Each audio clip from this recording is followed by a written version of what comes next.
კეთილი იყოს თქვენი მობრძანება EUBC ევროპის კრივის ჩემპიონატზე თბილისი 2021 ჭაბუკ ვაჟებსა და გოგონებს შორის. Today is the semi-finals of the competition and we begin with the afternoon session with the bout number 232, ring A, weight category 44-46 kilograms. დღეს არის ნახევარფინალი და ჩვენ ვიწყებთ შვადრის სესიას 238 ორთაბრძოლით რინგი A, წონითი კატეგორია 44-46 კილოგრამი.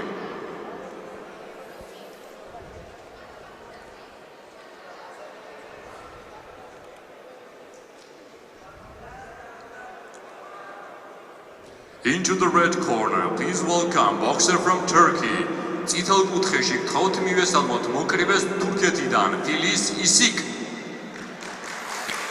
So welcome everybody to this semi-final coverage of the EUBC European Junior Boxing Championships. I'm Andy Clark. I'll be taking you through the action in Ring A today, where we will have 14 semi-finals in this afternoon session, all in the women's category. And making her way to the ring just a few feet in front of me here, FILIZ ISIK of Turkey.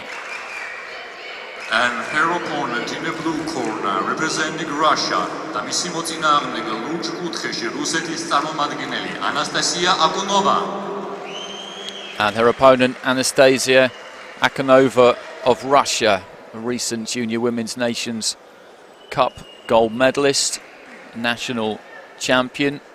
Russia taking a full contingent, a strong team to this championships as always.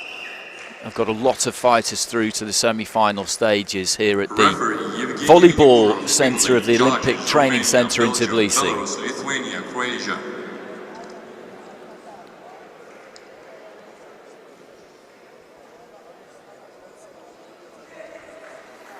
"30 countries represented, 111 female fighters, 224 males.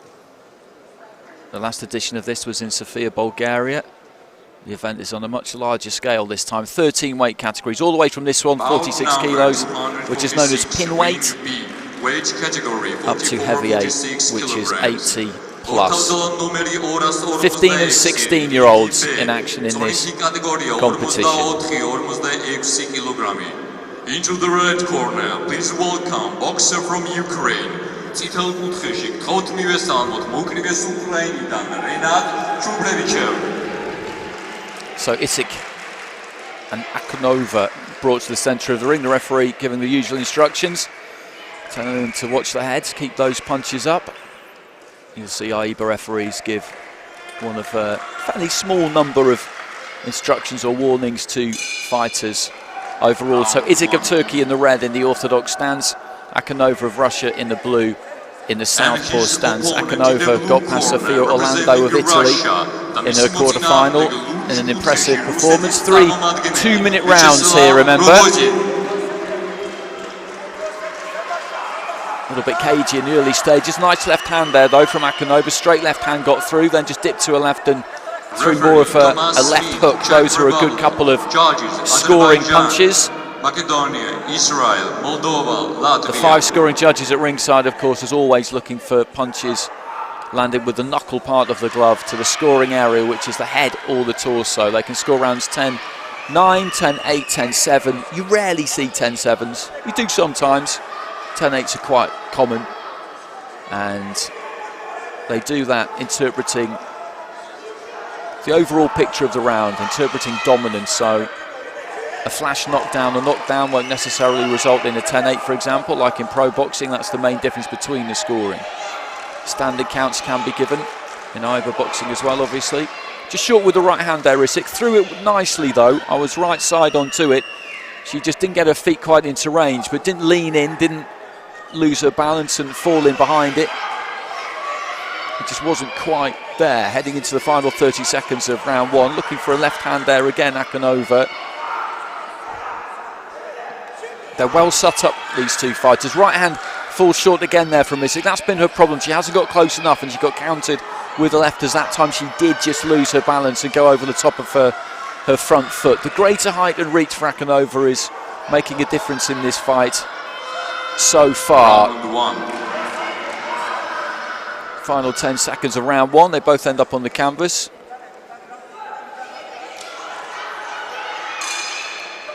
And there goes the bell at the end of the round. So Akanova, from where I was sitting, had the better of that round, and she gets it 10-9 on all of the 5 judges' scorecards from Romania, Belgium, Belarus, Lithuania and Croatia.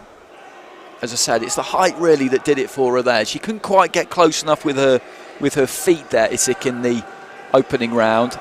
Every now and again she'd throw that right hand, and if it didn't reach, then really she's just got to bring it back, get back into that boxing stance, that on-guard position. But she started to reach for it a bit towards the end of the round, and that caused her to, as I said, come over the top of that front foot, fall in a bit, and Akanova picked her off a couple of times. But the skill level here is very, very high, as is always the case in these AIBA international tournaments. Round 2. ISIK got to the quarterfinals of the European Schoolgirls in 2019 and did get her feet closer there, the Turkish fighter in red. Just closed the gap a bit better and looked to really try and plant that right hand. Akanova, though, was able to avoid it comfortably enough.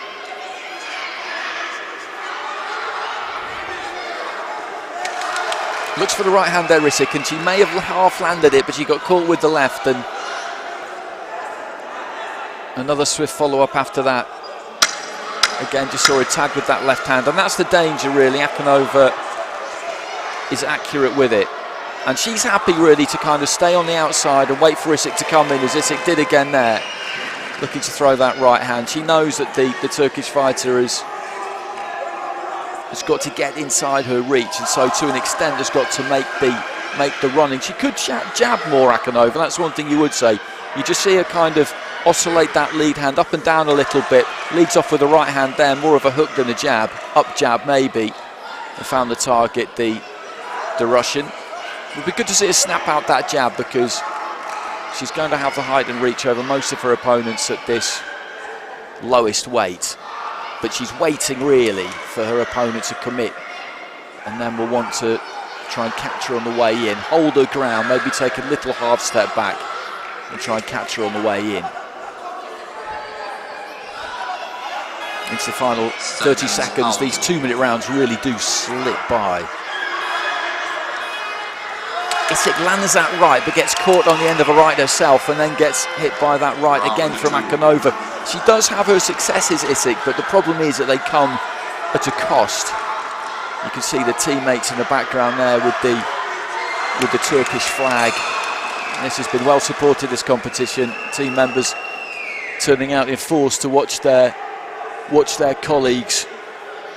Bell goes at the end of round 2. All 5 cards going to Akanova in round 1. In round 2, 4 out of 5 go to the Russian, with Belarus going the way of Turkey. She had a better round in that round, ISIK. I wouldn't say she won it, but she had a better round, and Akanova now 2 points clear with 4 out of those 5 judges, so she's almost there.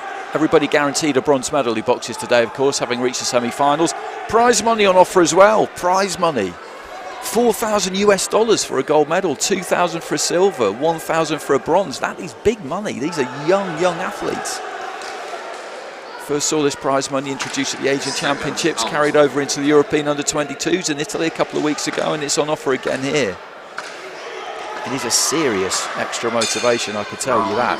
So into the 3rd and final round here, we've got Anastasia Akanova of Russia in a comfortable lead with 4 of our 5 judges, up against ISIK of Turkey. ISIK again just looks for that right hand, and I praised her in the opening round for not reaching for it, but since then that's exactly what she's done. And it's not like she doesn't ever land it, she does sometimes, but as I say, it's often a rather Pyrrhic victory, because she tends to get caught when she lands it by Akanova. It's a bit of blood coming from somewhere, I think. You could just see a trace of blood on the shoulder there of ISIK, who has certainly got guts, because she's not afraid to commit. Not afraid at all. Akanova just dipping ahead a little bit as she came in there.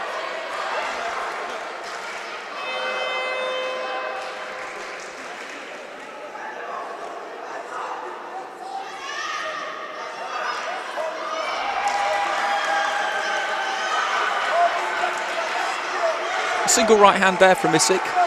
That was better. She threw it and then got her feet back out. That time, though, again, opens up a bit wide, throws the right hand. Feet get stuck slightly, and Akanova didn't manage to counter at that time, but generally speaking, she has been able to. Been quite cautious, the Russian, in this third and final round. ISIK, stylistically, to be honest, has suited her, because the Turkish fighter does look to come forward. She does look to open out, and Akanova is absolutely fine with that. The blood, I think, is just coming out at the end of the nose a little bit there of Akanova, who's just running down the clock here, really. The corners get the scores as well. They get the scores right at the start of the round, so they know what's going on as they head into a final round. Good strong right hand there from ISIK, who gets caught by a right hand lead for Akanova as she comes forward. I'd say this is the tightest round of the fight so far, but then Akanova just throws a nice right hand flung up from the waist, as she did in an earlier round, and she's got this one in her back pocket. The Russian will be going through to the next round.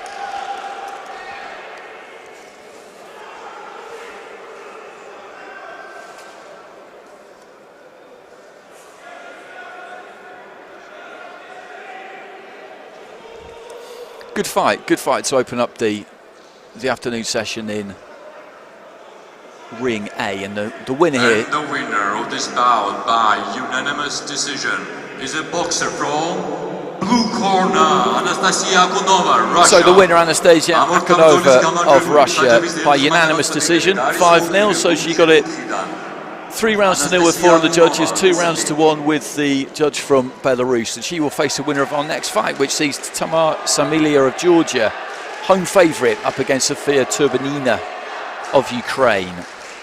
So that's our first fight in the books, and Russia. And this won't be the last time I say this. Russia have got a boxer going for a gold medal in a couple of days' time. We all get a day off tomorrow, and then we'll be back for the finals, both sets of finals. And Akanova just wandering to the backstage area, right in front of the commentators' table. Great view we get of things here, great access. This is a terrific venue as well. You drive up in here, you go past the little stadium where everybody's practicing track and field. We saw some young female athletes, about 10, 11 years old, practicing shooting. Others doing the shot, the discus. The gymnastics centre is opposite. This is the volleyball centre. 44-46 kilograms. Women. So interesting to come to cities like Tbilisi.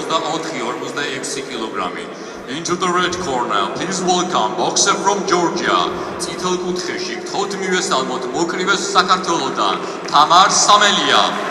So into the red corner comes TAMAR SAMELIA. Beat Vivian Kolojar of Hungary on a split 3-2 in the quarterfinals. National junior champion and European schoolgirl bronze medalist in 2019.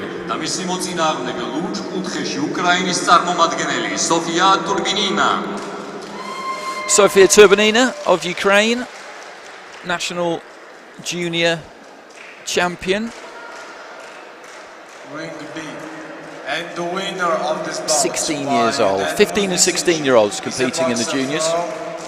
Red corner, RENATA, Ukraine. ამორთავრზოლის გამარჯვებული, საჯებისებით ხმა გადაწყვეტილებით, არის მოკრივე წითელი კუთხიდან. უკრაინის წარმომადგენელი. Head guards just going on up there in the ring. Got to make sure that they are in place. The head guards only come off for the men when you get to the seniors, when you get past youth level.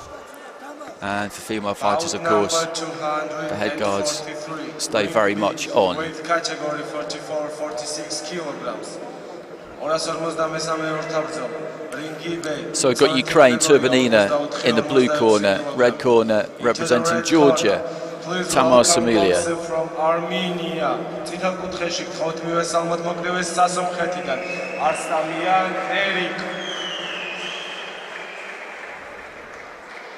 and his opponent in the blue corner, representing Georgia, Ivazian Gor.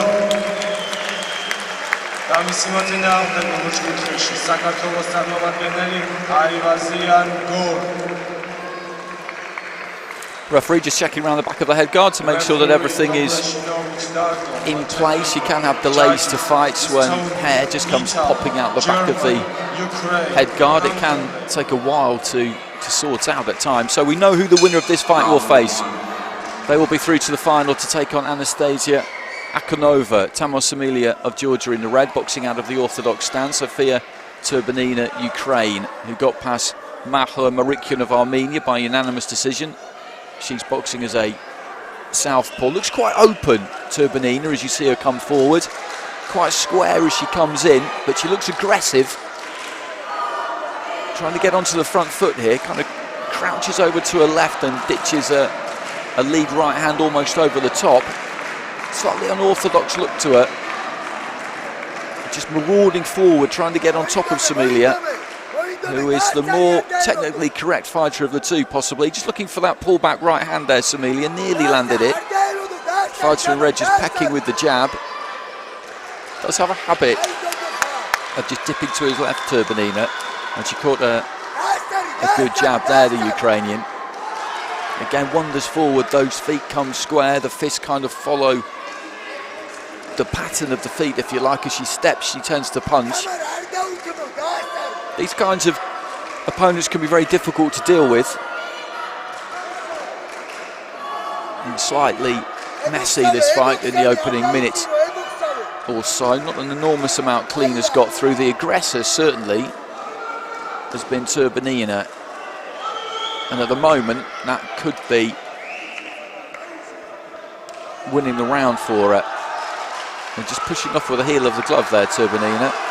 She'll, I think, do whatever she can within the rules to maybe just upset SAMELIA a little bit. Good defensive skills there, though, from the Ukrainian. Just pulled the feet back. Good use of the upper body as well. Just hinging back at the waist to avoid a lead left hand. The combination there from TURBININA catches SAMELIA as she just lost her balance a little bit on the way forward. So not a lot of clean punching in that opening round, but as I said, it was TURBININA who's mostly on the front foot, and she gets it well with every judge. And Serbia has gone 10-8 in favour of Russia there. I didn't see a 10-8 round myself, I must admit. I would have given her the round. So TURBININA with her nose in front. She is definitely at times there to be countered, you would say, because, as I said, she turns quite square. But she's on you. She is on you constantly.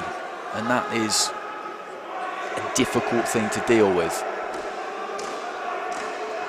SAMELIA's got to try and keep her composure under fire. Maybe just take a little half step back and try and pick her off as she comes forward. It's a really easy thing to say. It's a much more difficult thing to do. She's got the pressure of being a home athlete as well. Round 2. So into the second round. And immediately just marches to the centre of the ring with a kind of exaggerated high guard there almost, SAMELIA. Looks for that 1-2. I think a corner have told her that she needs to be a little bit more aggressive herself. Can't just allow TURBININA to make the running. But then she comes there, the Ukrainian, with those short little stutter steps, leading off with the right hand there. And SAMELIA, a bit clumsy as she came forward.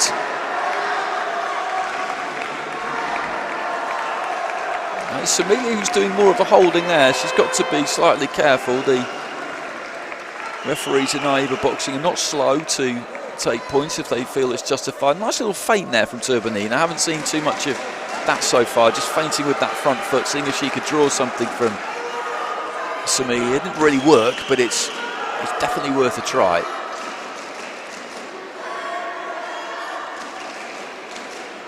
And something slightly wrong with the head guard, I think.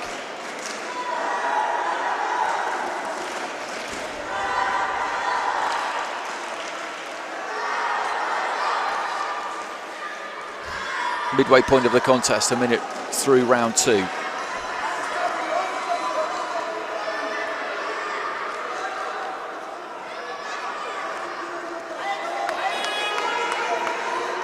Seconds out.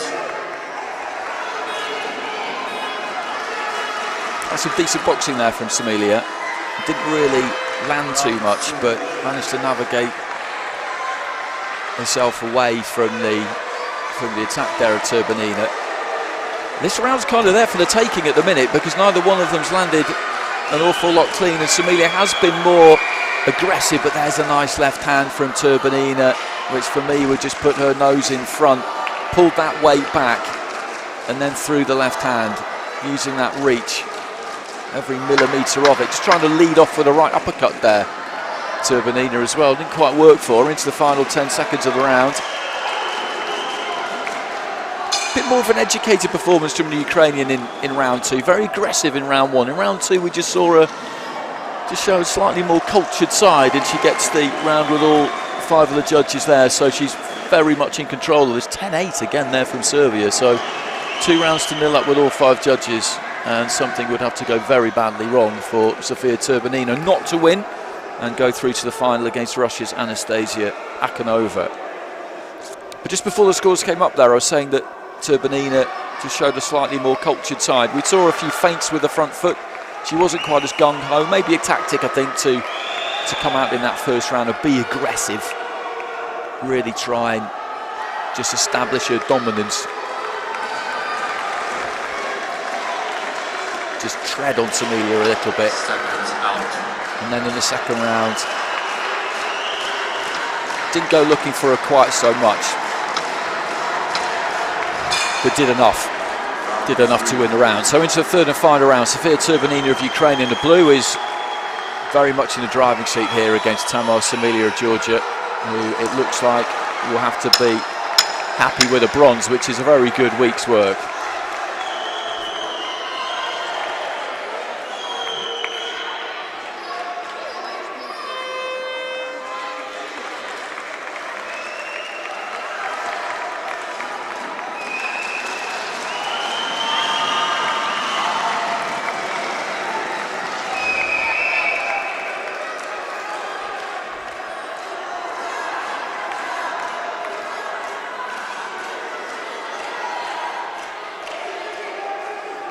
Good straight left hand there from Turbinina.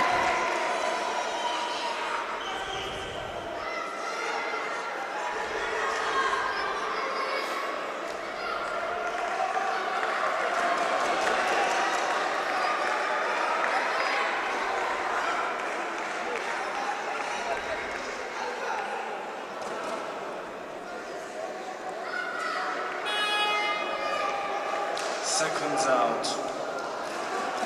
Good left again, just caught on her heels a little bit there, SAMELIA, standing up quite tall, quite straight, and I think she's just found Turbinina a bit too much for her in all areas. She's busier and she's been more effective. And as I said, this is the first time I've seen her fight, and in that opening round she did look quite crude, quite physical, didn't look like there might not be all that much technique there, but as I said, I think that was a tactic, just to come out, jump on her opponent, win that first round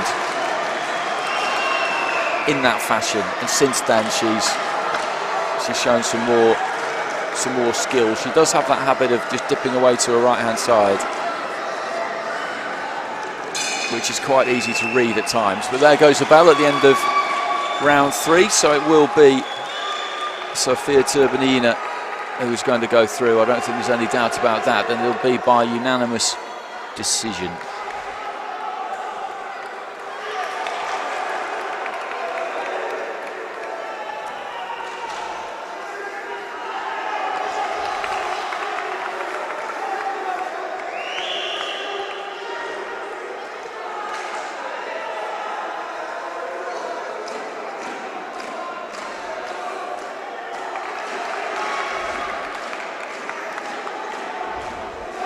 And the winner of this bout by unanimous decision is a boxer from blue corner, Sofia Turbinina, Ukraine. So Turbinina goes through. A deserved win for her.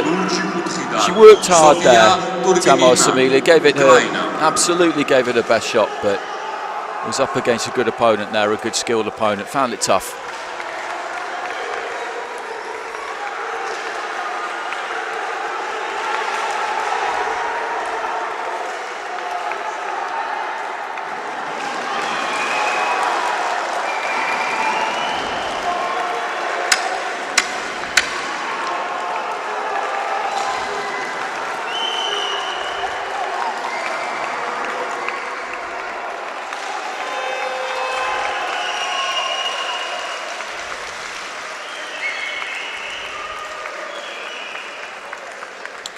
Our next fight will be in the flyweight division. RENATA MINGALIMOVA of Russia up against GINEVRA BENETAZZO of Italy.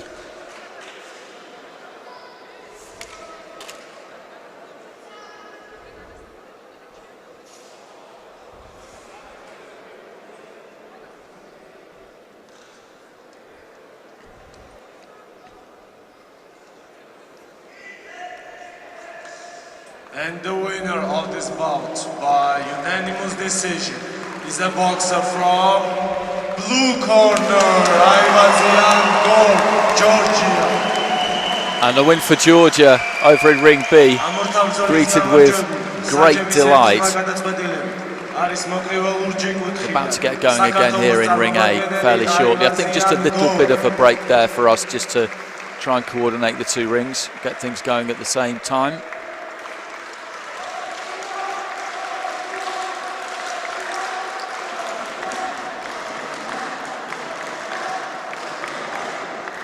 But as I said, next up we'll be going into the flyweight division. Bout number 234, Ring A, weight category 50 kilograms. Ortabzala numeri 234, ringia, წონითი კატეგორია 50 კილოგრამი.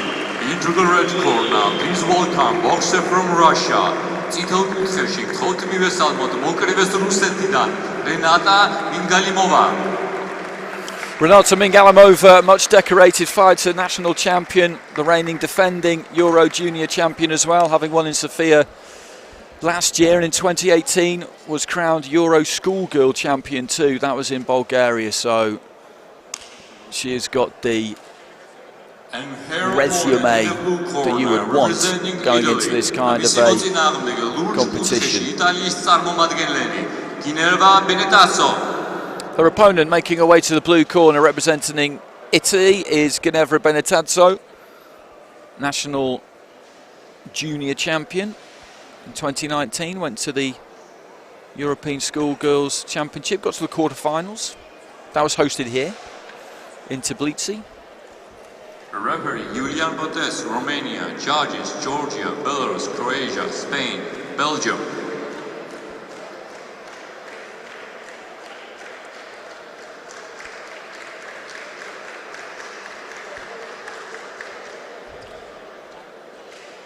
Bout number 244, Ring B, weight category 50 kilograms. 264 ორთაბრძოლა, Ring B, წონითი კატეგორია 50 კილოგრამი.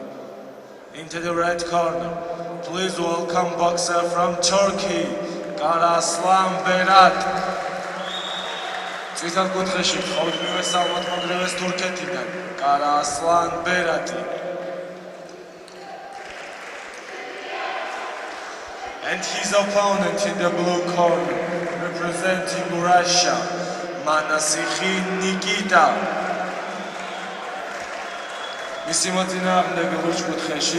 So the referee calls these two to the centre of the ring.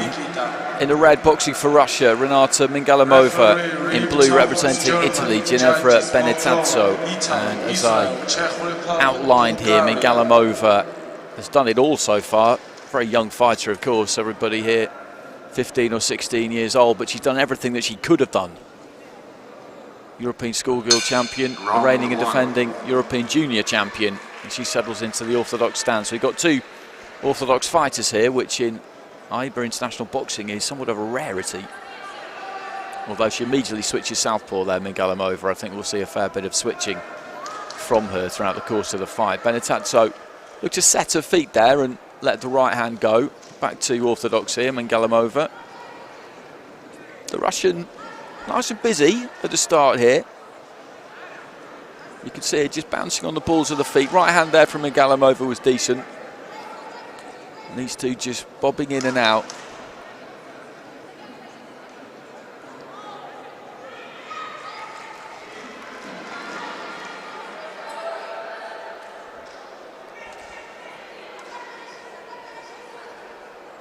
Both use the feet nicely, just come in with the feet, come out with the feet. Always exactly the same distance apart, those 2 feet, that's key. You've got to take your feet with you.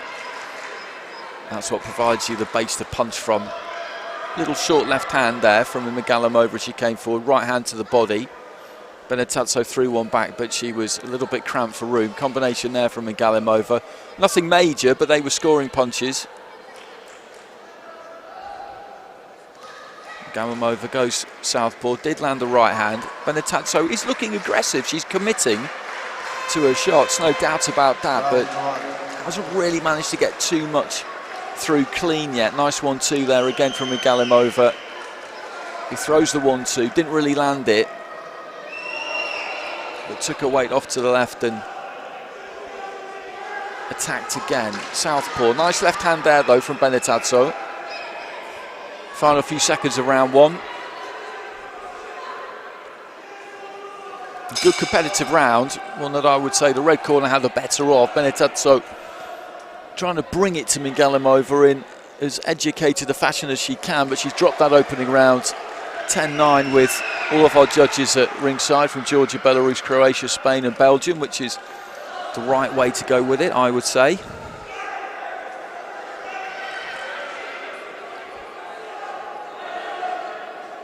As I mentioned, she's a former European schoolgirl champion, MINGALIMOVA. We've got plenty of former schoolboy and schoolgirl champions at this competition, and those particular championships there upon us not too long from now in August time. It's been busy with IUBA competition. I had the pleasure of being in Kielce in Poland for the World Youth Championships and in Italy for the European Under-22s. The competition's coming thick and fast.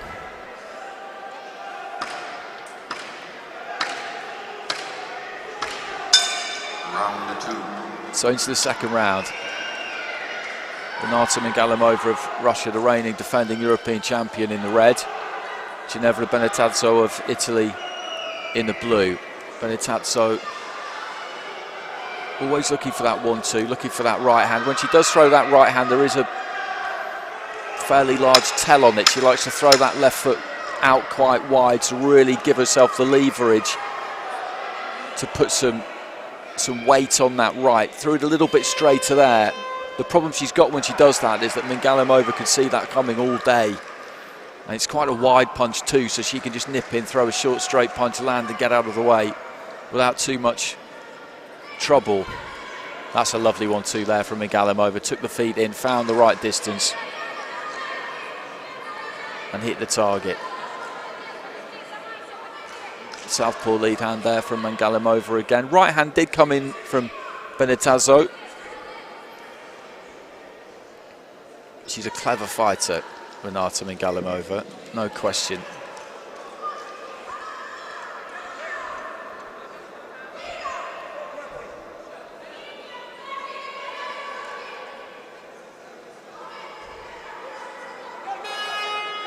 Seconds out.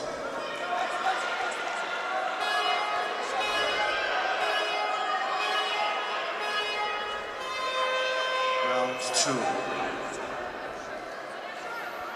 Just pulled off that right hand a little bit there, MINGALIMOVA. I'm not sure if BENETAZZO caught her with the right or not.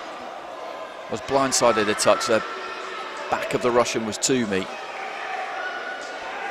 Having a better second minute of this round, BENETAZZO, but MINGALIMOVA has done more than enough to win this round.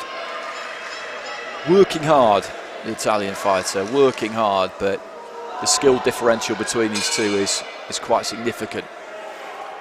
Another good round for MINGALIMOVA. Well, 3 of the judges have gone with BENETAZZO, so we've got 2-0 with Georgia and Belgium, and the 3 other cards are tied up at 19 apiece. Belarus, Croatia and Spain going with BENETAZZO in that round. I did think she had a better second half of it, but I didn't think she did enough to win it. MINGALIMOVA doing some good work in the first half of that round. A little bit of urgency in the Russian corner there. They get the scores, they know what's going on going into this final round, so they know that of those 3 drawn cards, she needs to convert one of them from a draw to a win, and she will have done enough. BENETAZZO in the opposite corner, she needs all 3 of them. She needs all 3 of those 19-19s to turn into 29-28s in her favour. If she can do that, then she will go through. She will claim a massive scalp here and she will go through. So MINGALIMOVA is maybe going to have to be a bit more aggressive in this third and final round, and it looks like she will be. BENETAZZO, as I said, has worked hard all the way through this fight. She's been competitive all the way through this fight. She's not been outclassed. And this might just play into her hands as well. If MINGALIMOVA's going to have to open out a bit, it's not necessarily what she always looks to do. A bit more of a firefight, that could suit the Italian, so she's right in this.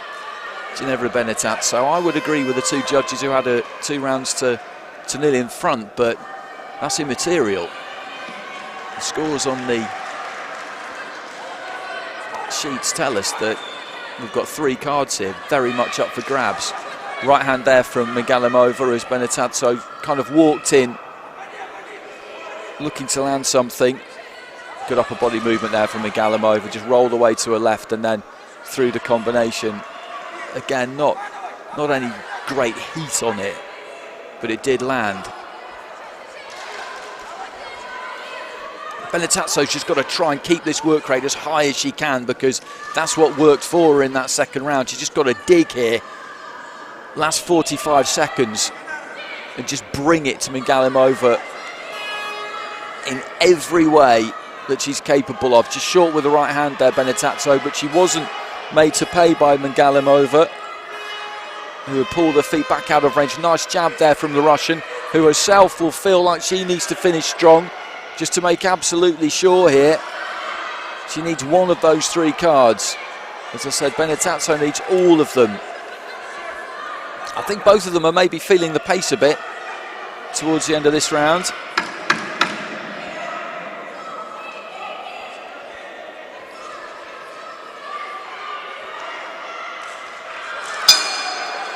Well, there goes the bell. Just a reminder of the state of play heading into that third and final round. 2 of the judges had MINGALIMOVA 2 rounds to nil up, which is the way I would have gone. The other 3, though, had it 19-19, having given BENETAZZO that second round. So MINGALIMOVA needs to convert one of those draws into a win, and she's got the 3 cards she needs. BENETAZZO needs all 3 of those drawn cards. I would say it's unlikely. And the winner of this bout by split decision is a boxer from red corner. Well, MINGALIMOVA does get it. She does get it.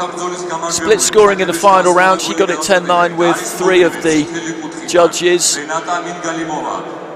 BENETAZZO got it with 2, so it ended up being a 3-2 split. Croatia and Spain there going 29-28 in favour of BENETAZZO.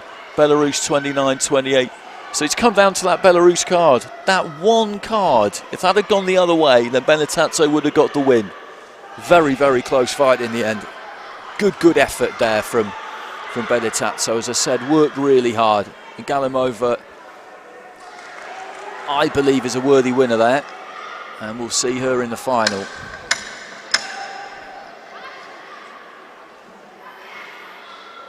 Bout number 235, ring A, weight category 50 kilograms. Ortabzulan numeri 235 ringi.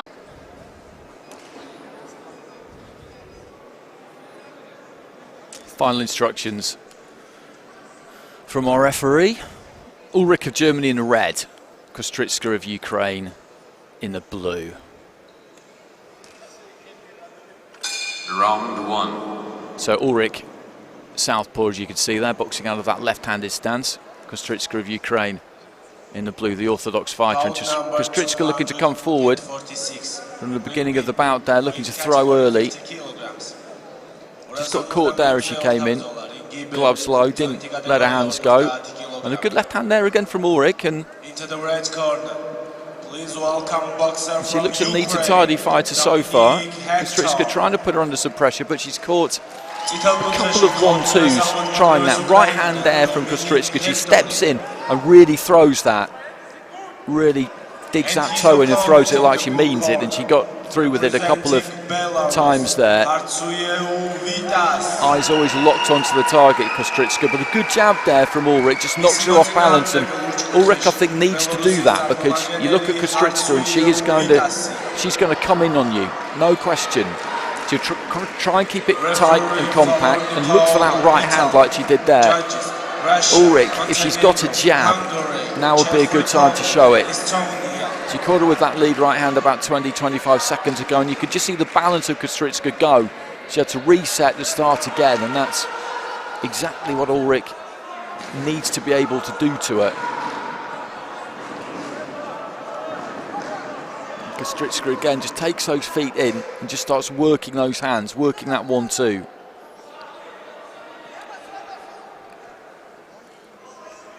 Just prodding with that lead hand there, ULRICH. He doesn't really throw it. Looks for the 1-2, but there's not a great deal on it. Kostrytska gets through with the right hand there. It's quite a basic approach, but there's nothing wrong with that. If you can do the basics well, then whatever sport you're in business. Good right hand there from Kostrytska. I think she might feel on the basis of this opening round, Kostrytska, that she can maybe walk through NAIKE, ULRICH NAIKE here a little bit. 10-9 across the board there for Kostrytska, which is the right call from the judges at ringside. And I just wonder whether we'll see Kostrytska just put her foot on the gas a bit in this second round. Not drastically, but I think she might look at NAIKE ULRICH, and then once they've got that 1-2 working, then look for the hook off the back of that. It's the right way to go about it. And Kostrytska is just looking to do more of the same really in this second round. NAIKE ULRICH has got to commit a little bit more, kind of circling around using the periphery of the ring. She looks a tidy enough fighter, but her best success really came early in the fight. That's a nice 1-2 there though from ULRICH. Kostrytska does walk through it, but it landed, it registered, the judges will have seen it.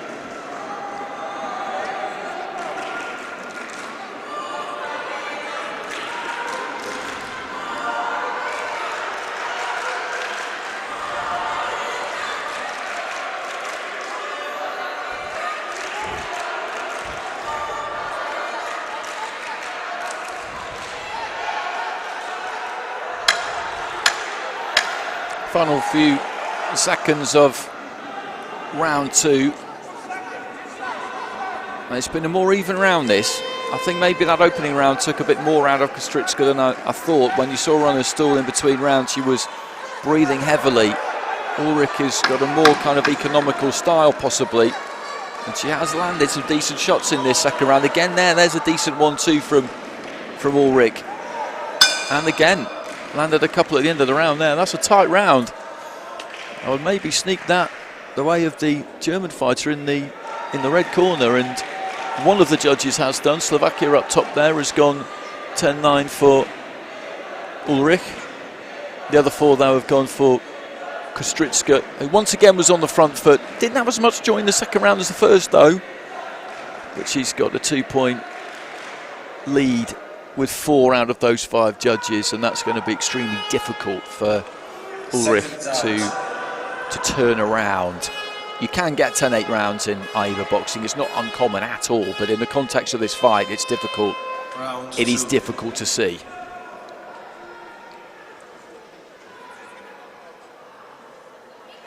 Seconds out.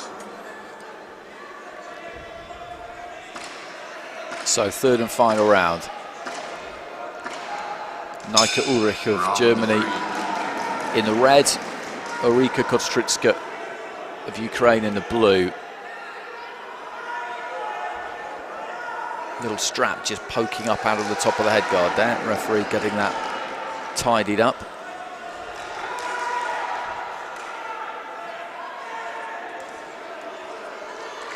Kostrytska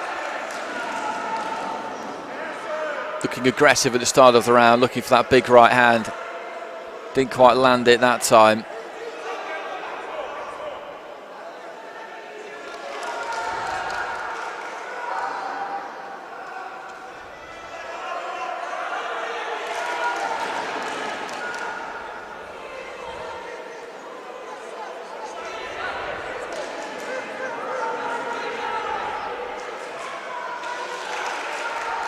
Just short with the 1-2 there, ULRICH. I thought she did some better work in that second round. Definitely could have made a case for her in round number 2. Kostrytska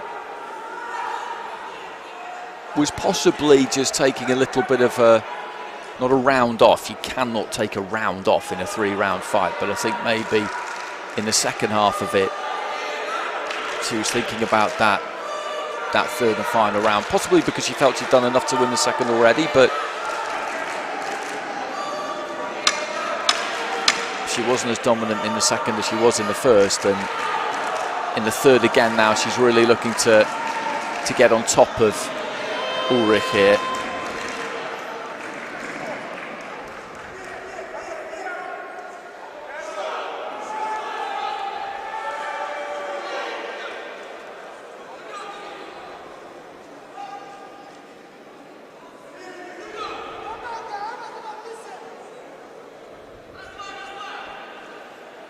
Final few seconds of the fight.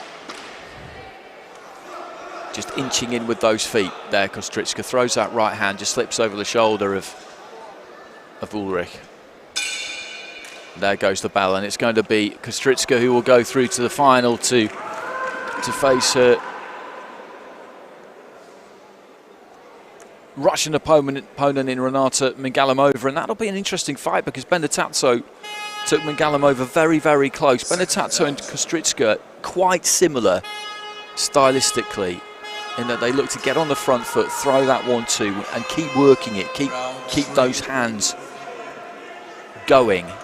Kostrytska, I would say, is slightly better at it than BENETAZZO, so I look forward to seeing that one on Friday.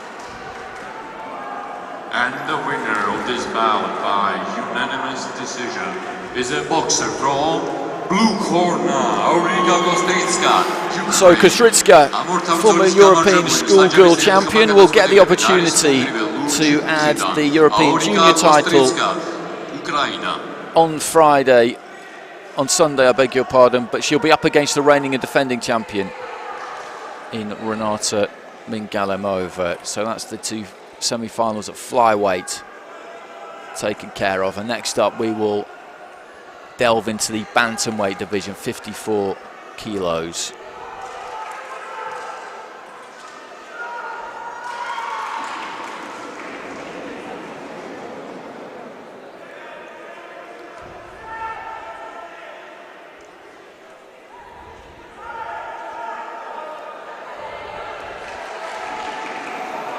And it'll be Serbia up against Germany.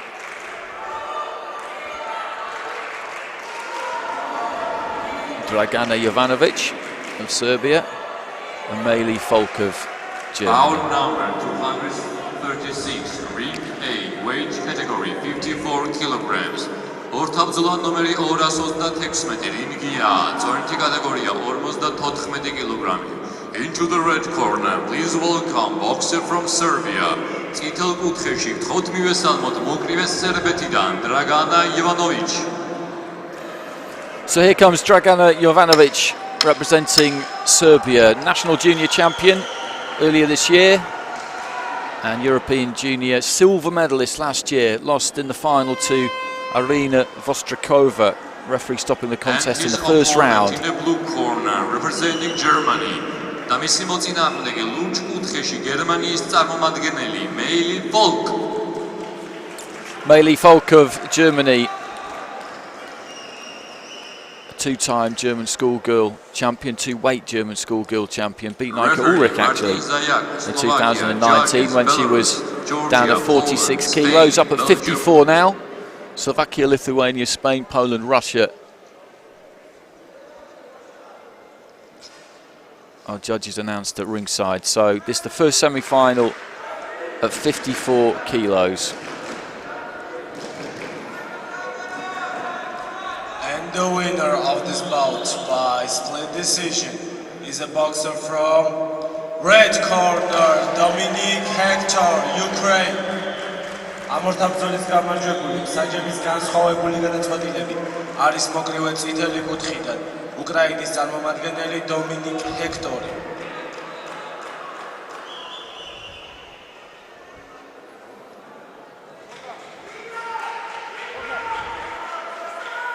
Used to be called the European Cadet Boxing Championships, this competition. Those of you who've been following amateur boxing for a good while will remember that.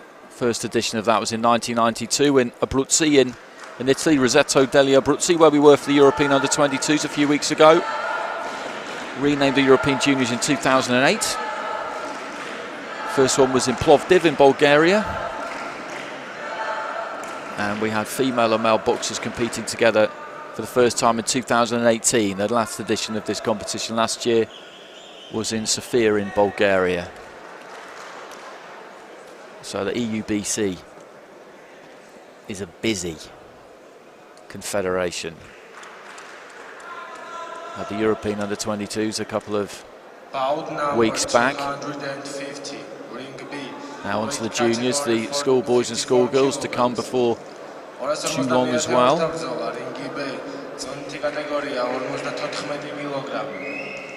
Into the red corner, please welcome boxer from That's a big news from AIBA Boxing earlier in the week.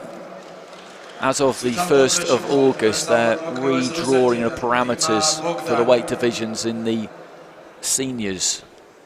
There'll be 13 divisions for the men, 12 for women.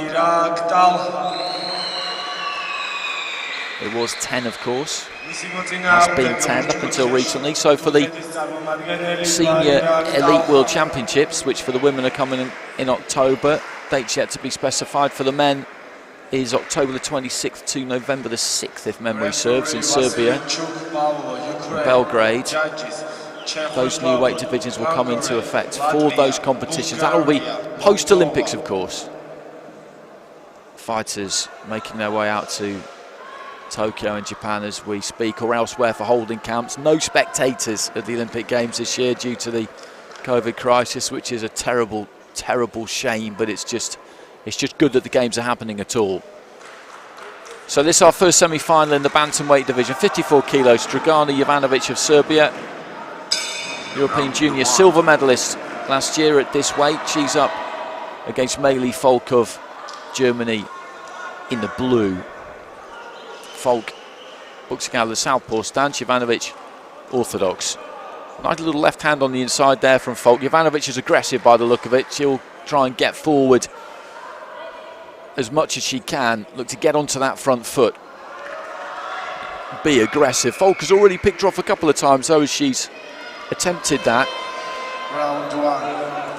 And as you see there again, she's one of these fighters, Jovanovic, where she knows that she is going to get hit, but she'll take that if it means that she's able to get her own punches off. And I described a fighter earlier on as having fists that followed her feet, and Jovanovic is one of them as well. What I mean by that is that when she walks in, she walks forward, the feet cross a bit, and she'll throw as she's kind of walking in rhythm with those steps. Technically, it's not really what you're supposed to do, but you find a style that suits you, that works for you. That's what it's about. Left hand there from Falk, just dipped to her right hand side through the left, didn't really land. Again, literally just walking in there, Jovanovic, and trying to throw a little dabbing right hand. Falk with those gloves held low is looking to try and tempt Jovanovic in. I think she rates her chances or her ability to pick her off on the way in here. A kind of headband slipping over the eye there of Jovanovic, which is maybe not really doing her any favours. Heading into the final 20 seconds of round one. A bit of success there for Jovanovic.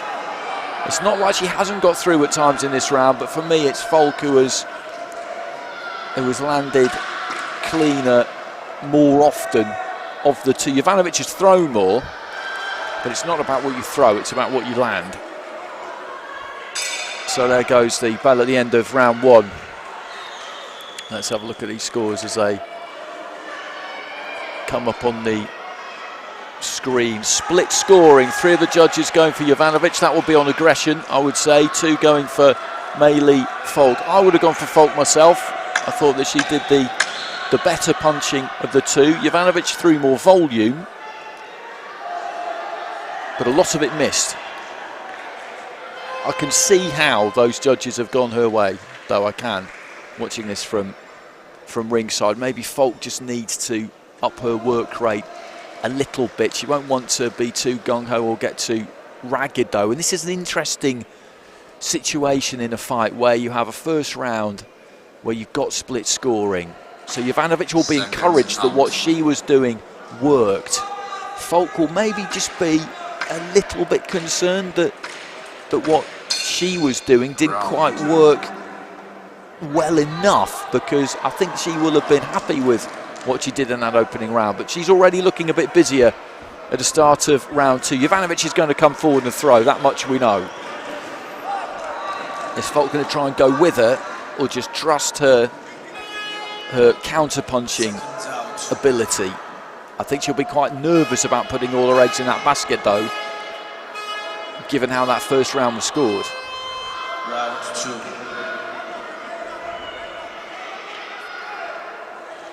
Nice left hand there from Falk. Good left hand. Came walking in there, Jovanovic, and she ate that one. Jovanovic ends up on the ground. No knockdown, quite right.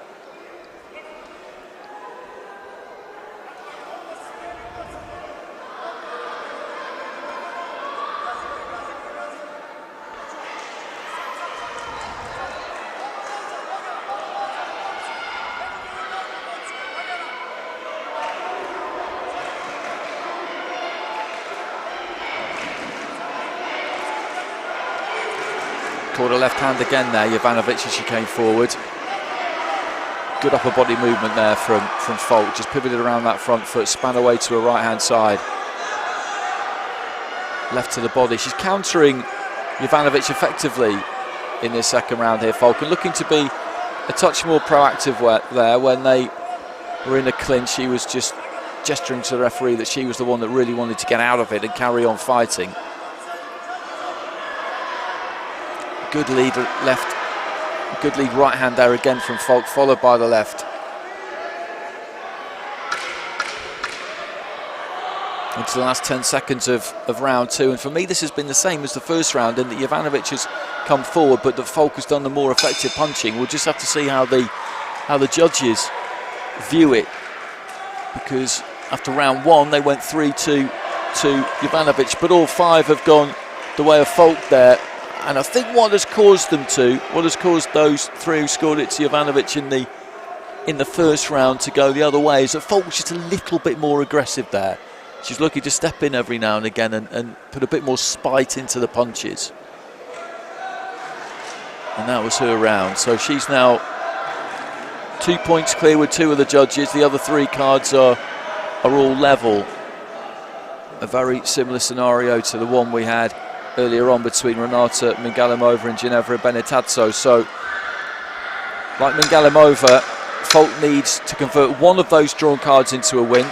Seconds out. And she's done enough. Jovanovic needs to take all three of those drawn cards and convert them into a win. So third and final round. Jovanovic of Serbia in the red, Falk of Germany in the blue, and Falk starting the round well there.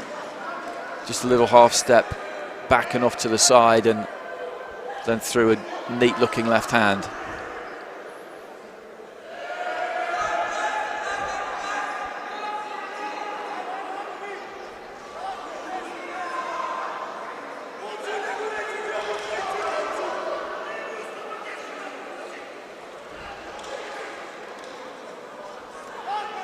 Good left again there from Falk.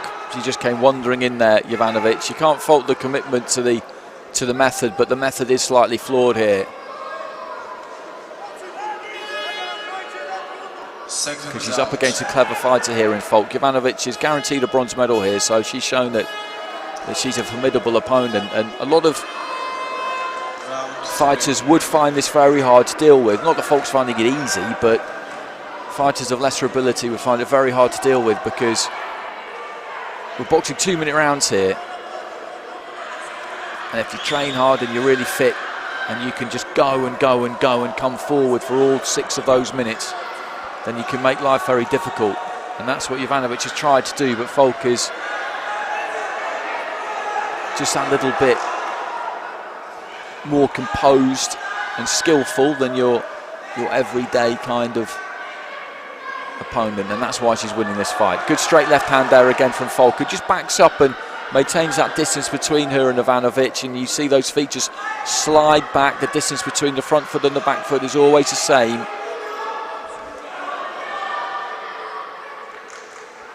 Referee just having a word with both of them about holding there.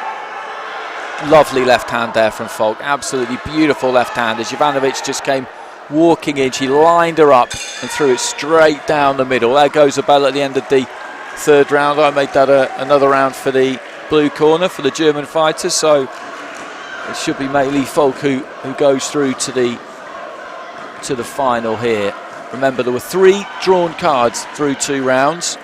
Jovanovic needed to win all of them and she would go through, so she was very much still in with a chance going into the final round, but on the basis of what we saw over that previous 2 minutes, it would be extremely surprising were Jovanovic to have got those results that she and needs. the winner of this bout by unanimous decision is a boxer from blue corner, MEI-LI Falk. So MEI-LI Falk gets it 10-9 across the board in round 3 as well as in round 2. We had the split scoring in round 1, so she's got it 3 rounds to 0 with 2 of the judges, 2 rounds to 1 with the other 3, and she deservedly advances to the final, where she will face the winner of our next semi-final at bantamweight between SVITLANA LINIK of Ukraine. All precautions being taken here as always. Bout number 237, ring A, weight category 54 kilograms. Ortabzolot номერი 237, ringi A, joint category 54 kilogrami. Into the red corner, please welcome boxer from Ukraine. წითელ კუთხეში გთხოვთ მივესალმოთ მოკრიბეს უკრაინიდან SVITLANA LINIK. So here comes SVITLANA LINIK. The boxers come in from our left-hand side. It's a huge kind of arena, this is the volleyball centre. We're in one half of it. Basically, there's 2 big rooms, 2 big arenas. And on the left-hand side, as you're coming from outside, is what is being used as the warm-up area. It's a vast facility, this, it really is. Into the red corner, please welcome boxer from Azerbaijan, Kashimzada Muhammad Ali. So here we go. This is our second semi-final in the bantamweight division. SVITLANA LINIK of Ukraine in the red. We've got 2 orthodox fighters here, EVITA, AVERIANOVA of Russia in the blue. Just putting her head down there, LINIK, and pulling AVERIANOVA back into the ropes there a touch, trying to demonstrate some superior physical strength maybe at the start of the bout. Always a psychological blow if you can make your opponent feel that strength and make them realise that this is going to be a hard afternoon's work for them. Looking for the right hand there of AKHUNOVA. You look at her and she's got long arms. She's got a real natural long reach. Does tend to lean on that front foot a bit, which, if you do it too much, will have the effect of taking that reach advantage away slightly. Goes down to the body that time. LINIK just tries to throw her free, then throws her own strong 1-2. This is going to be a good fight. We're just into the second minute of round 1, but these 2 are not having to go looking for each other. They both like to throw plenty of punches. LINIK there, short with that 1-2. That's the problem she's got. She's got to try and get inside that long reach, get her feet close enough to make contact. Couldn't quite do it there. Good footwork there from AKHUNOVA. As LINIK came in, she just took a little step back and tried to line her up for the uppercut.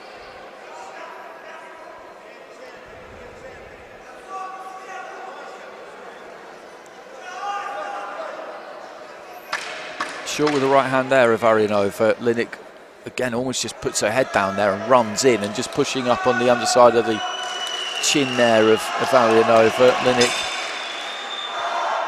heaves a big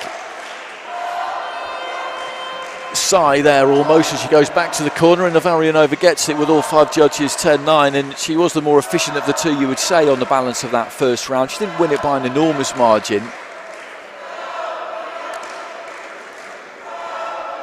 But she's got some real natural tools there, the Russian. She's tall, she is tall for the weight too, but she's just got real long arms on her and she uses them well.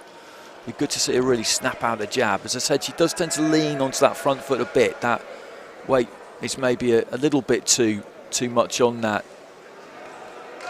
set of toes on her left foot. It can be difficult to get it back sometimes if you're leaning in like that. I said also that it takes that reach advantage away slightly, and what I mean by that is that if you lean in when you jab rather than just let that jab go and keep your weight centered between your feet, then it takes that advantage away slightly because you're just offering that chin a little bit. You see a real good fighter when they throw a jab. They're not bothered whether it reaches or not. If it doesn't reach, they don't lean in after it and chase it in. They realise that it hasn't reached because their feet aren't quite close enough. They know that they've got to get their feet a little bit closer and then it will land.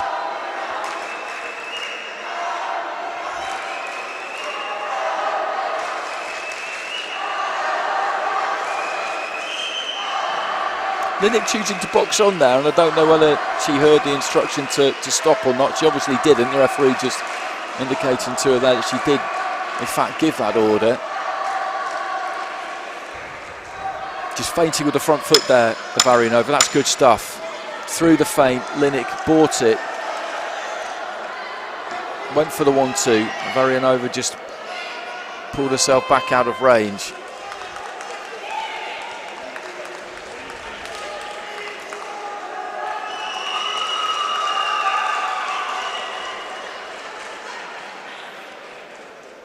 She's got to be careful here, LINIK, because the referee's spoken to her a couple of times now and it might not be all that much longer before a point is taken. Just trying to line up that right hand there with AVERIANOVA, but LINIK slipped off to her left. A bit messy this second round so far, into the final 30 seconds of it any time now, and when LINIK's got onto the inside, she's looked to try and tie AVERIANOVA up. AVERIANOVA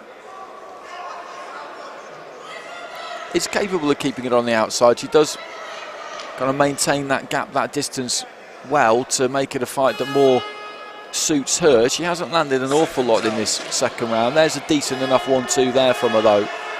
LINIK just pushes her back towards the ropes. AVERIANOVA though clever there, just pinning the forearm of LINIK on the blind side of the referee. There goes the bell at the end of the second round. A kind of quieter round really.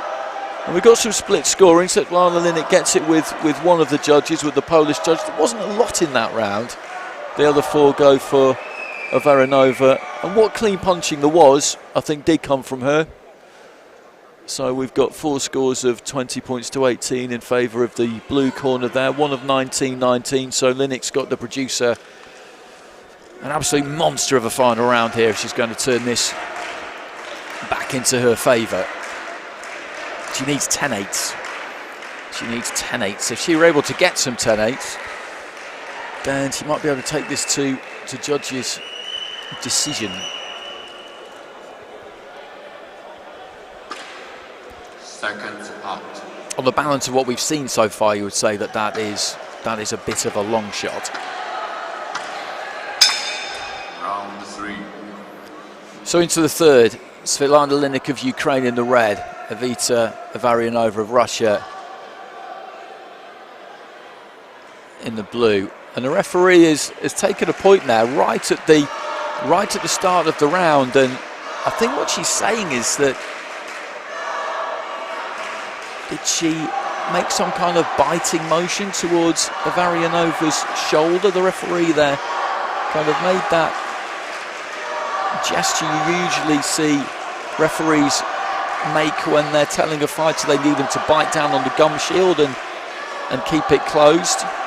Just closing those fingers on the thumb, and then gestured at the shoulder. So maybe that's what that point was for, right at the start of the round. Maybe getting a touch frustrated there, LINIK, and doing something that she shouldn't have done. So that makes an already very, very difficult job, basically impossible for her now.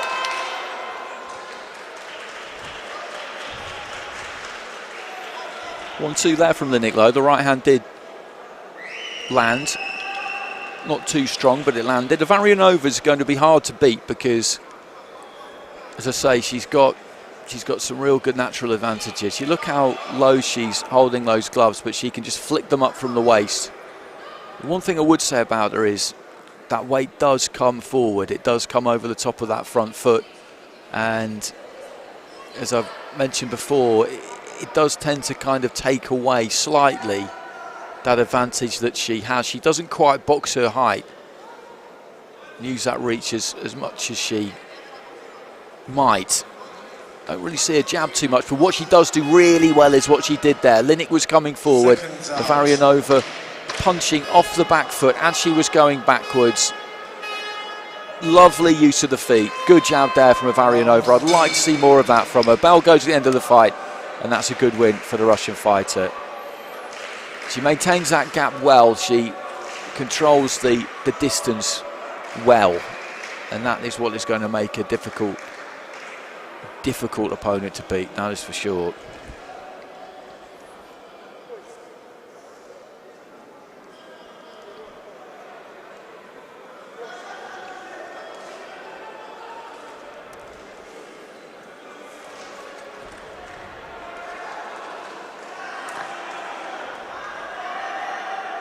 And the winner of this bout by unanimous decision is a boxer from blue corner, EVITA AVERIANOVA, Russia. EVITA AVERIANOVA gets it, and it's comfortable. Lost that one round there with the Polish judge. Every other round went her way, and the point deduction there as well just widened the gap between the two. So she marches forward into the final, where we will see her up against MEI-LI Falk. That will be a good fight. Two different kinds of fighters stylistically, but two very skillful fighters. Absolutely looking forward to that one.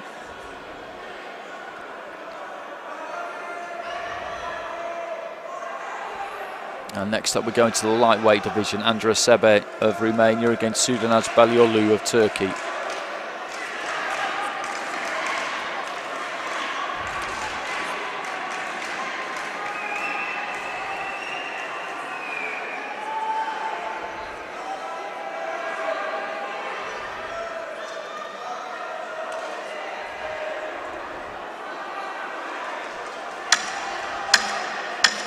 Bout number 288,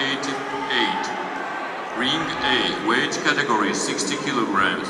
Ortabdzlan номერი 238, Ring A, joint category 60 kilogrami. Into the red corner, please welcome boxer from Romania. Titel კუთხეში გთხოვთ მივესალმოთ მოკრივე ზორუმინატიდან Andra SEBE of Romania won after just a minute in the quarterfinals against her Lithuanian opponent, national junior champion, bronze at the European Juniors last year, losing to Anastasia Kramarenko of Ukraine in the semi-final. Representing Turkey,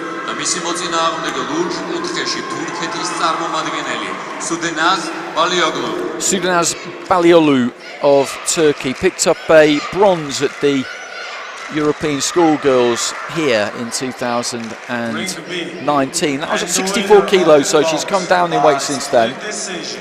Is a boxer from red corner, Gashimzada Muhammad Ali, Azerbaijan. Amortabzolis გამარჯვებული, საჯების განსხვავებული გადაწყვეტილებით არის მოკრივე წითელი კუთხიდან აზერბაიჯანის წარმომადგენელი Gashimzada Muhammad Ali.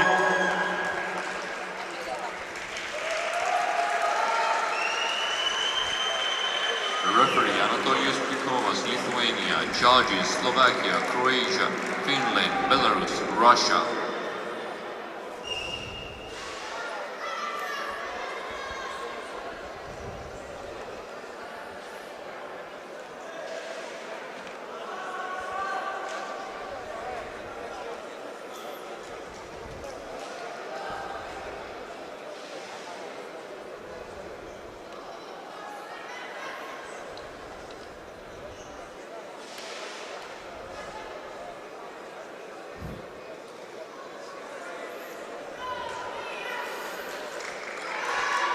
So touch of gloves between the two. Andra SEBE of Romania in the red corner, Sudanaz Baliolu of Turkey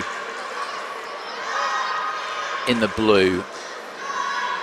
Bit of a height difference between the two. Baliolu is significantly the taller of the two. You look at Baliolu there in the blue, she was immediately shaping to try and throw that right hand right in the opening seconds of the fight. She saw SEBE come across the ring towards her quite quickly and was just wondering whether she might be able to just plant one on her 3 or 4 seconds in.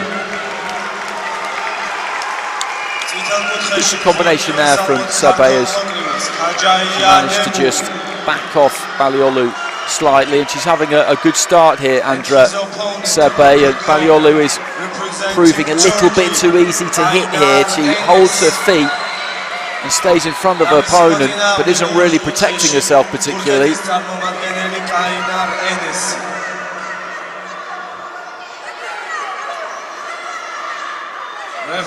You see that head just snapping back there of Baliolu again. It's quite messy this, because Baliolu is happy to get right up close, but SEBE is finding enough room to work and catching her really again and again and again. Good jab there, followed by 1-2. Left hand on the inside there from Baliolu.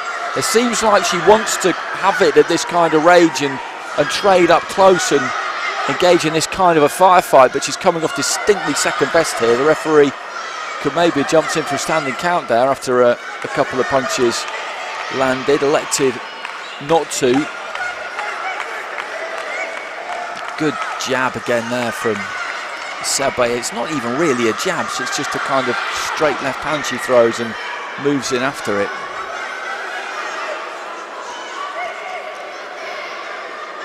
Again, you just see the left hand land on the forehead and the head just rock back there of Baliolu. She's certainly choosing to do this the hard way into the final few seconds of the round, and this is a SEBE round, there's absolutely no question about that, and Baliolu will just have to hope that that first round has taken something out of her opponent there. 10-9s across the board for Andra SEBE. I wouldn't have been amazed if somebody had gone for a 10-8 in the mix there from Slovakia, Croatia, Finland, Belarus and Russia. As I say, Baliolu's going to have to hope that that's taken something out of SEBE's tank, and that she's just going to keep rolling forward and hang on to that confidence that she will get to her opponent, because I don't think she's necessarily capable of changing style here.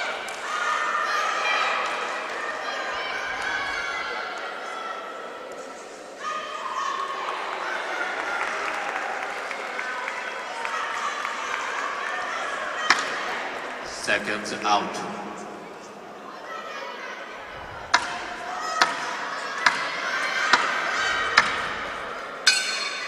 Round 2. So into the second, good lead left hand again there straight away from SEBE, and it's more of the same. SEBE is enjoying this, I think, because she's got an opponent here who she's finding quite easy to hit, and she just manages to make enough room there, the Romanian. She is tall, as I mentioned, got some long levers on it, and often fighters like that will be encouraged to use that reach, to box on the outside, use the jab, the 1-2, all those kind of classic manoeuvres for a fighter of that stature. But she does like to get close and give herself just enough room and get some real leverage on the punches.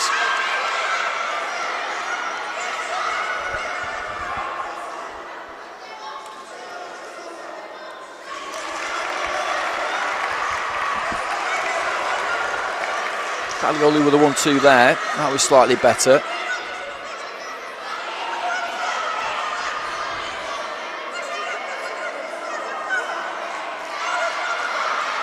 But again, you just see the head rock back there 3-4 times in a row by SEBE.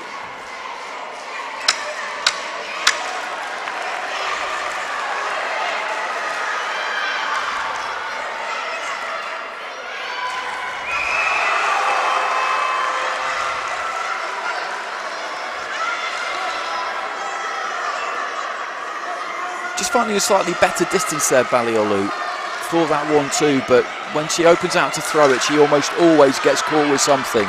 She did land it about 10-15 seconds ago, but the left hand just came straight down the pipe from SEBE, and again it was the Romanian who came off the better. You cannot fault Baliolu's courage here, her grit, because she's taken quite a lot in these opening 2 rounds.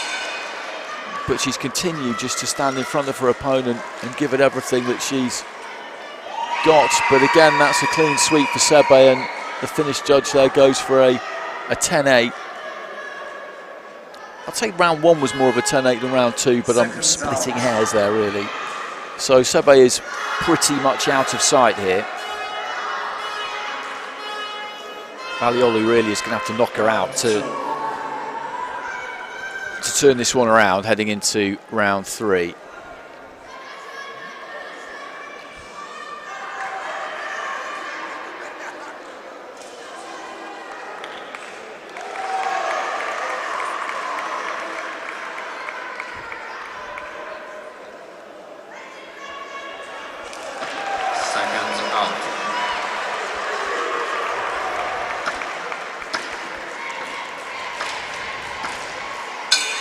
So third and final round here, Andra SEBE of Romania in the red is clearly in front here against Suvanaz Baliolu of Turkey, former European schoolgirl bronze medalist, in the blue.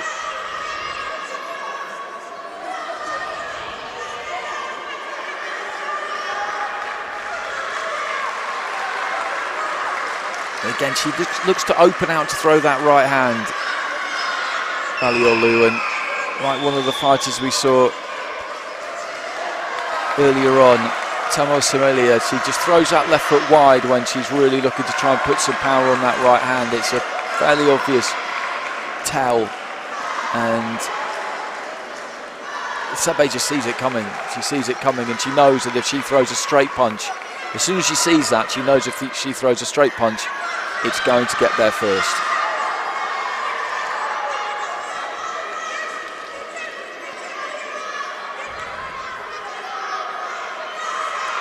And the third round has been exactly the same as the previous 2 that we've seen into the second half of it.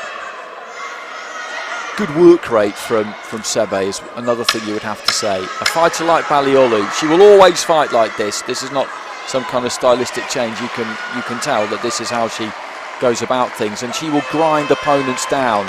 If you don't punch strongly enough or cleanly enough to keep her off you, she will grind you down. She will keep that pressure coming, and she will beat you.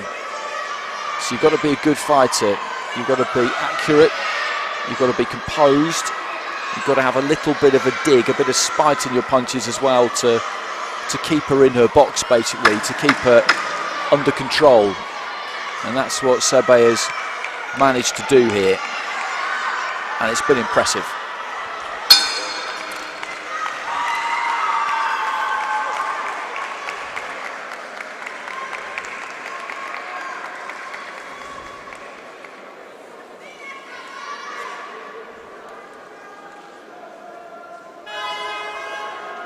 Seconds out.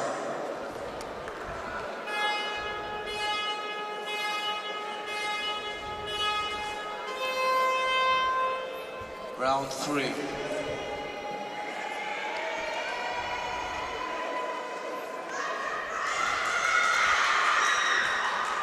And the winner of this bout by unanimous decision is a boxer from red corner, Andra SEBE, Romania. SEBE gets it, and it's comfortable. 3-0 with all of the judges, and 2 10-8s there from Finland, so that gives a score of 30 points to 25 for everybody. She landed the right hand there, the Italian. Good punch. Novinskaya didn't land anything. Novinskaya, though, was just right back on her case. And even though she wasn't really punching effectively, it just leaves a kind of imprint in the minds of the judges as to who is the person who is on the front foot. This is about clean punching. That's how you judge boxing. But referees at ringside, they are human beings, and when you've got one fighter who's relentlessly coming forward and having some success, if that's the picture you're seeing over and over again, then it has an impression. So the end of round 2, and the scores, all 5 of them go for Novinskaya, so this is a nigh impossible job now for Valentina Mara. She's 2 points down with 4 judges, a draw with Belarus, with the Belgian judge, I beg your pardon. It's 2. It's slightly frustrating, I think, this for Mara. I'm slightly frustrated for her watching it because she does at times appear capable, as I said, of making Novinskaya miss and then making her pay, coming back with something and capitalising on the fact that the Russian is quite basic. She just can't quite do it enough to win rounds. She's absolutely competitive, but she can't quite do it enough to win rounds. And that's what it's about. Round 3.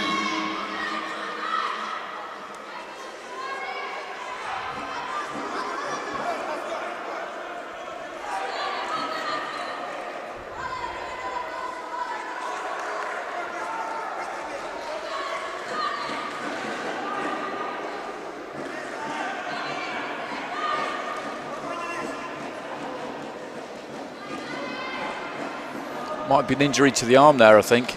And she's immediately signalling that there's a problem with the arm. Is it the elbow or maybe the shoulder? Well, it looks like she's okay, actually. The doctor was really quick up onto the ring apron. And I think he's the one who's saying that she's okay. I wondered for a second there whether she'd thrown her shoulder out, because that kind of reaction is the reaction you get from fighters often when they've done that, but she clearly hasn't.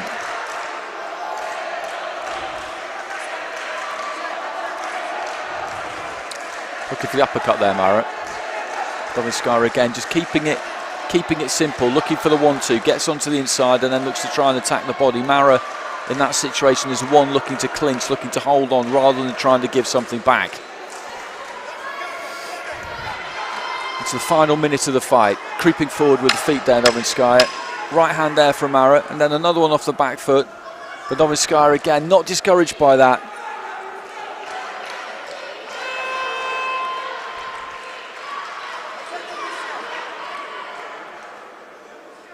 Bit of a tired look to the pair of these as we head into the final stages.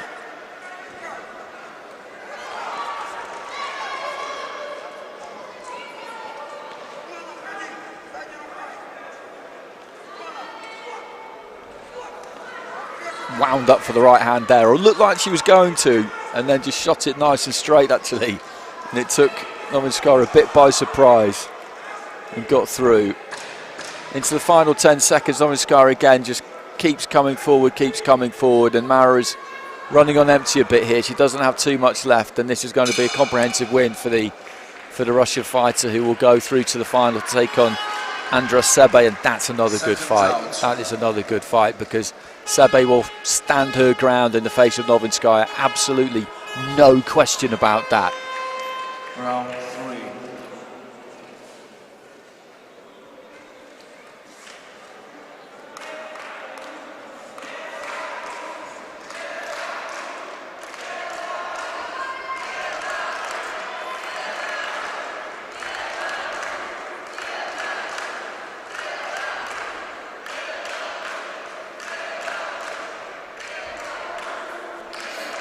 And the winner of this bout by split decision is a boxer from red corner, Daria Novinskaya, Russia. So through she goes, and a clean sweep in the final round as well there.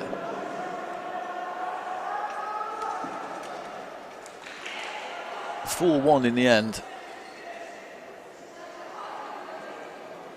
29-28 with the Belgian judge there, who gave the first and the third to Mara.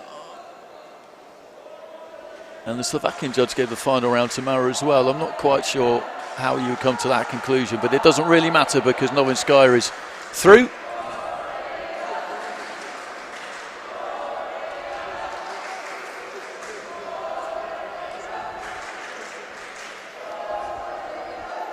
And next up, we'll head into the welterweight division, where we'll have Daria Panova of Russia up against Anastasia Boskovic of Serbia.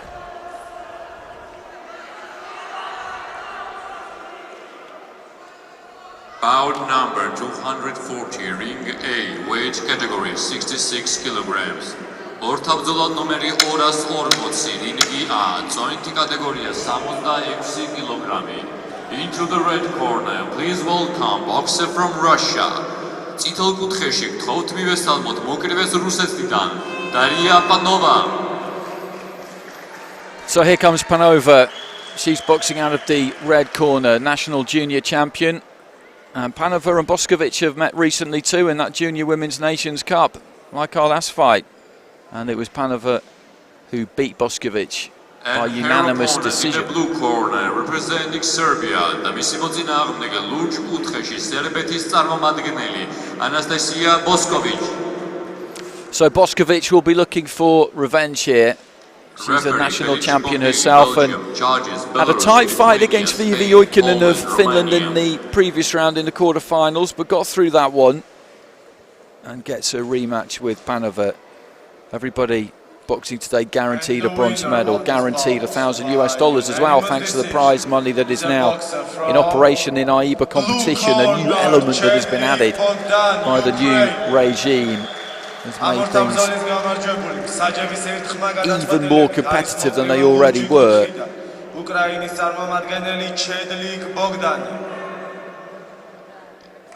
So Panova of Russia will be in the red, Boskovic of Serbia in the blue.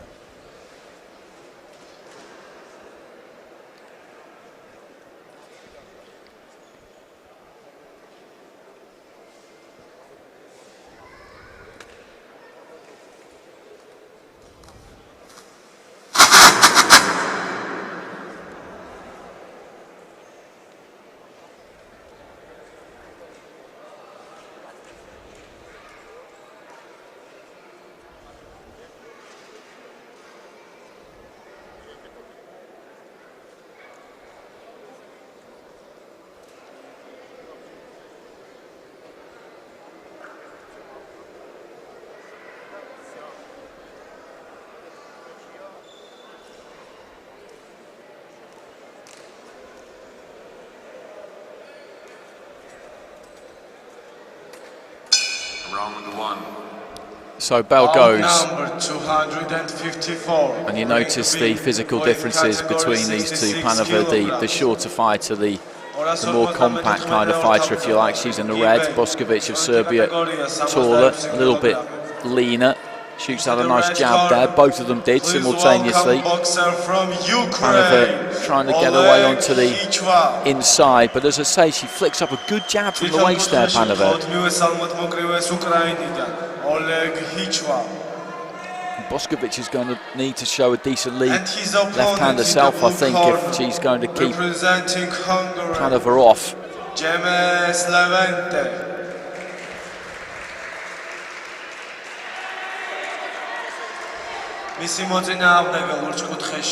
Nice right hand there from Boskovic.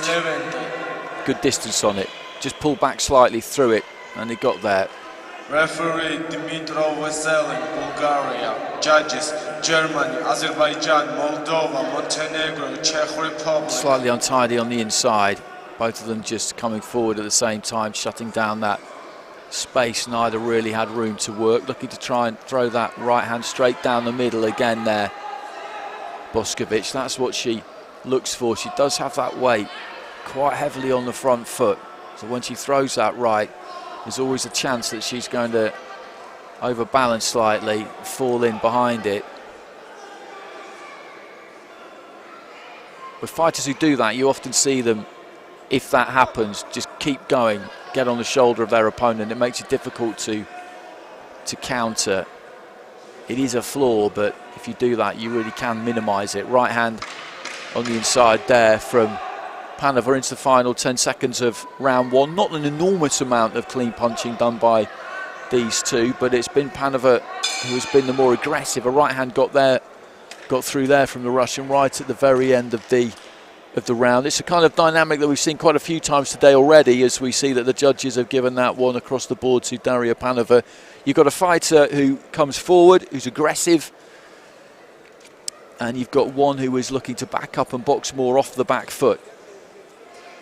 The come forward fighter is the shorter, more compact, more muscular kind of fighter, if you like. The back foot fighter, taller, rangier. And what that back foot fighter, if that's what they choose to do, needs is a good jab more than anything else to keep their opponent off, to gain that respect, to put them off balance. It helps in so many ways. It doesn't have to land clean to the head every single time you throw it. Really, you just need to hit something. Just spear it out there, hit a shoulder, hit a chest, anything. Just offsets your opponent, makes them reorganise. She does flick with that jab. She does pop it out every now and again, Boskovic, but it's a little bit too easy for Panova to get into the range that she needs to be at, which is on the inside.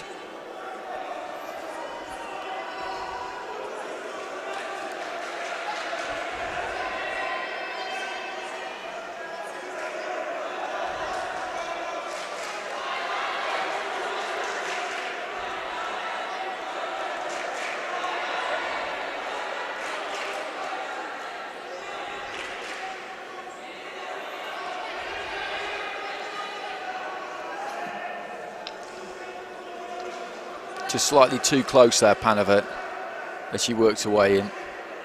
It's a nice combination. Mostly taken on the gloves, but I think that left hand, the second punch, did ricochet through.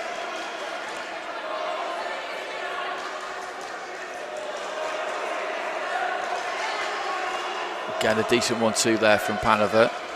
When she gets into that kind of range, there's not all that much that Boskovic can do. She doesn't really have any room to work herself.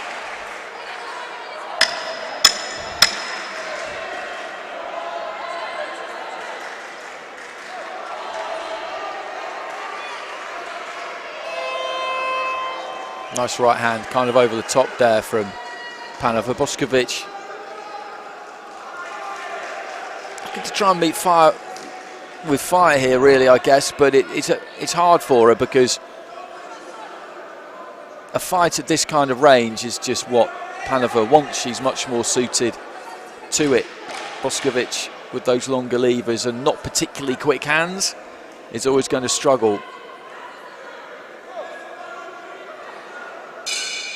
in this style of fight, and you have to give Panova credit for that, because if you can dictate the style of the fight, have it at the distance that you want it at, then obviously you've got a much better chance of winning it.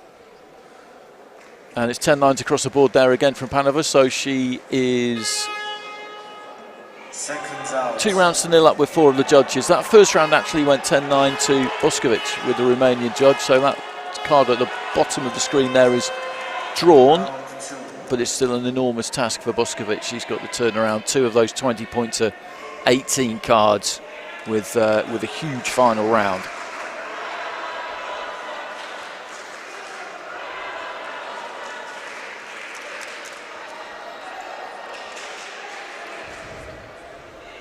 Seconds out.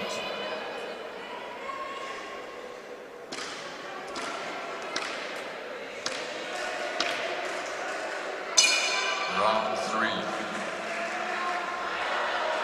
So into the third and final round. Daria Panova of Russia bossing this. She's in the red. Anastasia Boskovic of Serbia in the blue. These met earlier in the year in the Junior Women's Nations Cup in Serbia, and it was Panova who came out on the right side of the result that time. 5-0 with the judges ringside, and she's going to take this one at least by a score of 4-1. Nice combination there from Panova as Boskovic dipped ahead and looked to try and let her own 1-2 go. Panova just dipping in with a front foot there, then on the retreat. That was good boxing. Caught her with the left hand, pivoted around that front foot just a touch. She's always kept Boskovic turning and moving, which is what she's needed to do, because Boskovic, if she's going to throw a 1-2, she really needs a bit of time to kind of set herself and line it up. As I said, she doesn't really have particularly quick hands or feet, and Panova just hasn't really given her the opportunity to do that. There's that left again. She just span away to her left, and as she was on her way past, she just dabbed that left hand, catching Boskovic.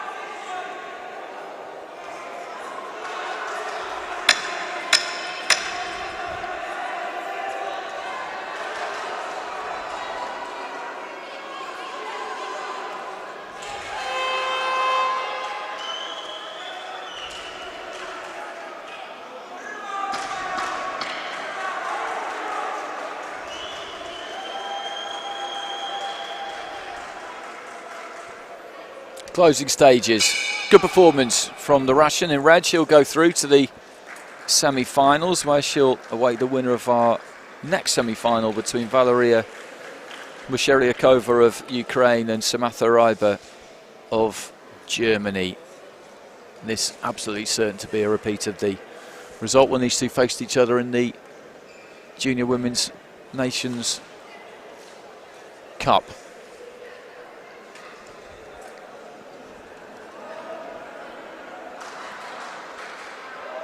And the winner of this bout by unanimous decision is a boxer from red corner, Anastasia, Russia. So Russia gets it, red corner. That means that she's won the final round with all 5 of the judges. And there we go, confirmation of that. 3 rounds to 0 with 4 judges and 2 rounds to 1 with our Romanian judge at the bottom there. So another 5-0 win against Anastasia Boskovic for Daria Panova.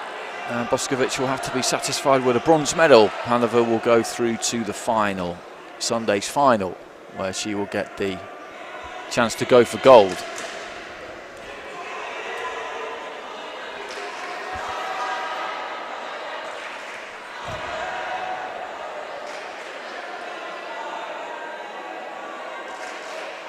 Every single semi-final will be completed today, so we have another session after this one. 14 fights in the afternoon session, then a little bit of a break. I'm not sure how long that will be exactly. Might not be that long actually. And then 12 fights this evening.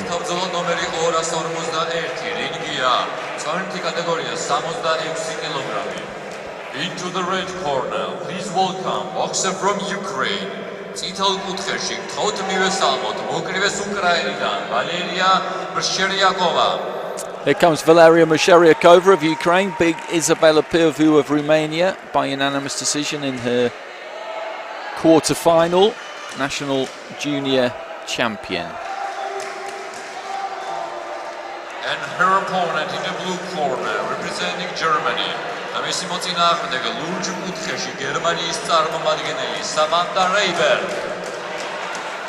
Samantha Reiber of Germany. She got past Yagmurtaya of Turkey on a split 4-1 in her previous fight.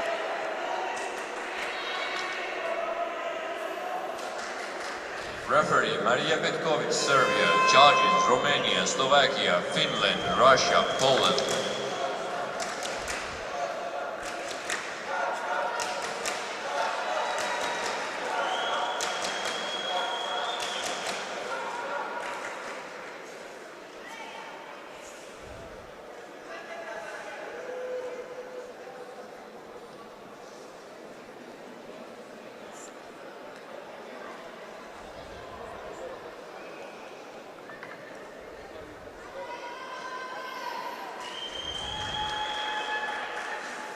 It's our second semi-final at welterweight, 66 kilos. And the winner of this bout by unanimous decision 13 weight categories in these juniors, 46 corner, kilos, Oleg 48, 50, Ukraine. 52, 54, 57, 60, 63, 66, 70, 75, 80 and 80 plus. Same for the male and females.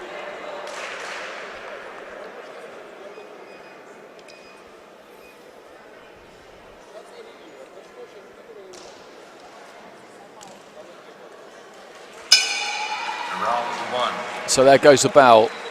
Musheryakova of Ukraine in the red, Reiber of Germany in the blue. Just dipping ahead and swinging early on there, Musheryakova. Looking for jab that time, they both did. Wide left hand coming in there from Musheryakova. Right to the body from Reiber. Nice jab there from Musheryakova, and again throws that jab, and then a couple of times now has just tended to windmill off the back of it a bit. It is a decent shot, that jab. Shoots it up, but she's got this habit of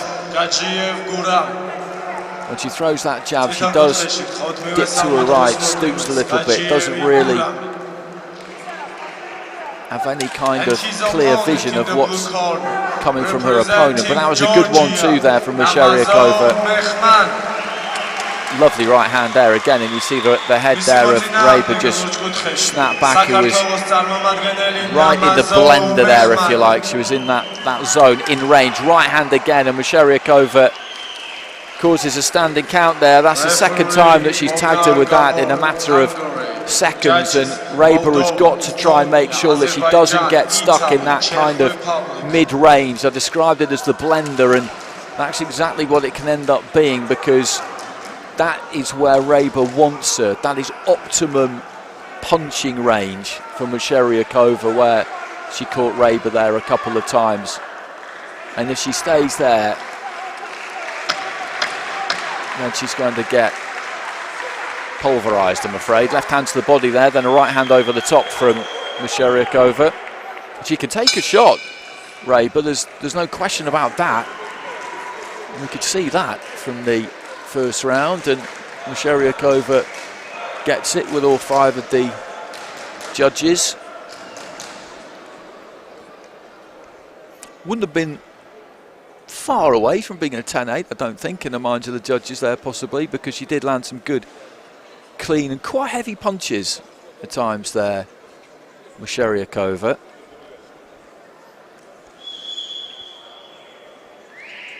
Reba does tend to present that chin a little bit.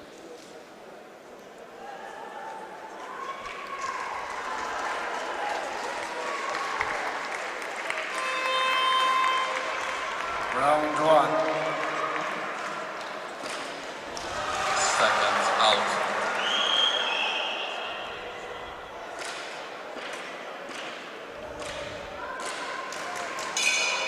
Round 2.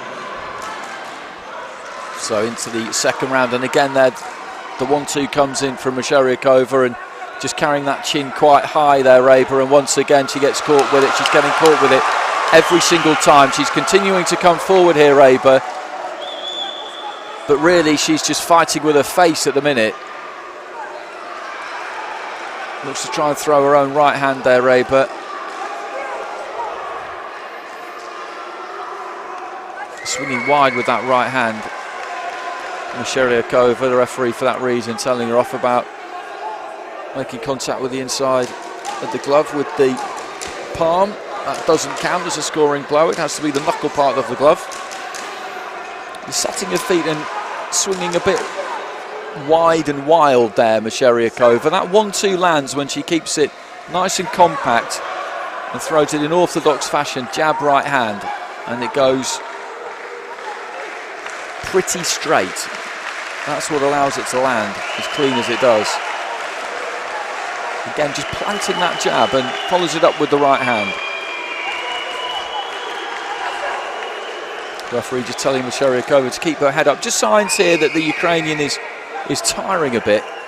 There's a decent 1-2 followed up by a left hand upstairs from Mysheriakova. And as I said, Reba has got her chin. There is no question about that, because she's still continuing to roll forward, and it is possible that by the time we get to the third and final round, Reba might be able to have some success here. But again, she just eats another solid jab, and the thing that the judges will remember from watching this round is that all the clean heavy punches really have come from Mysheriakova. But I do think the third round could get a little bit interesting. If Reba could keep coming forward, then maybe she'll just begin to wear Mysheriakova down a bit. But the problem she'll have is that she's going to be 2-0 down when she goes into that third and final round, and confirmation of that there, 20 points to 18 for Mysheriakova with all 5 of the judges. All of them have scored both rounds 10-9 in favour of the Ukrainian. That's the only possible way you could score them. Reba will just keep doing what she does. She'll keep coming forward, taking punches if she has to try and get her own away. That hasn't worked particularly well in the opening 2 rounds, but maybe she might be able to have a bit more joy in this third and final round.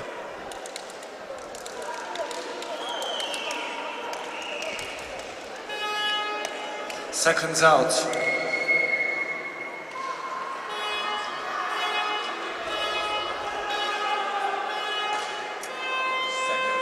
Round 2.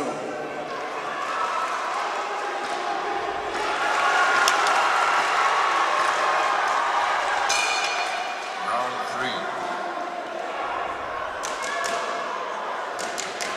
So into the third and final round. Mysheriakova of Ukraine in the red, Samatha Reiber of Germany in the blue. There's that 1-2 again. It doesn't take long before she just explodes up and out into it. Reiber at no point has shown any ill effects, and she just looked to drive her opponent back to the ropes there and attack the body. And I do think she's feeling the pace a bit here, Mysheriakova. Good right hand got through from Reiber again, who just walks forward. Reiber's problem is that for this kind of level of boxing particularly, she is easy to hit. She walks forward, as I said, with that chin carried high, with the gloves low. Against lesser opponents, she'll grind them down, she'll wear them down. I made that comment about another fighter from earlier in the fight, Sudanez Balioglu.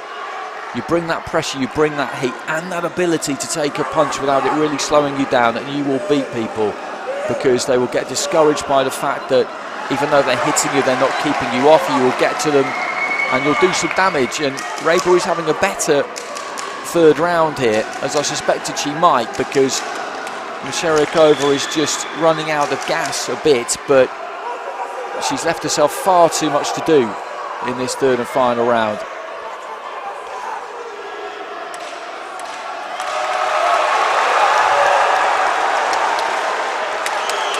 Again, just standing really tall there. Reiber catches that left, followed by that right into the final few seconds. I still think this has been a Mysheriakova round, although I've been speaking about the fact that she's looked like she's tiring, and Reiber has just kept going and kept going. Whilst that may be true, the better punches there still came in from the Ukrainian. But whichever way this round goes, it's going to be a win for the red corner.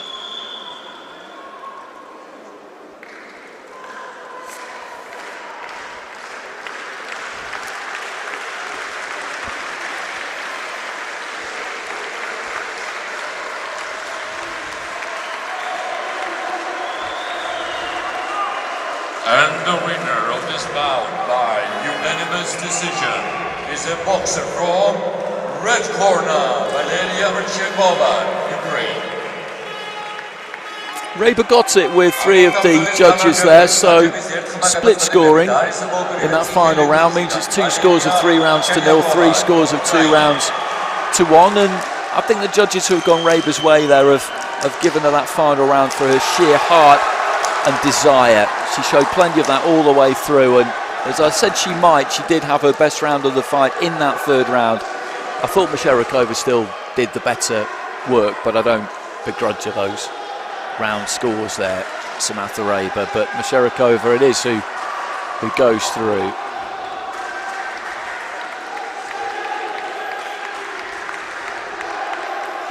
So we have the middleweight and heavyweight divisions remaining in this afternoon session in Ring A.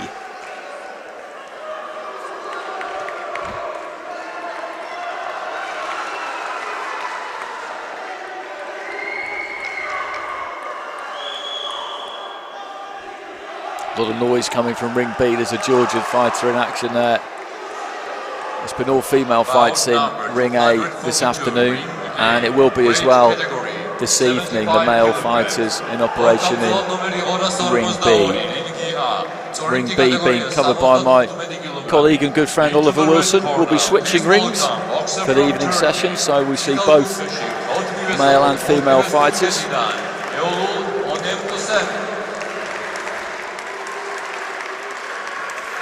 So making her way to the ring in the middleweight division here, representing Turkey, this is Eylül Önem,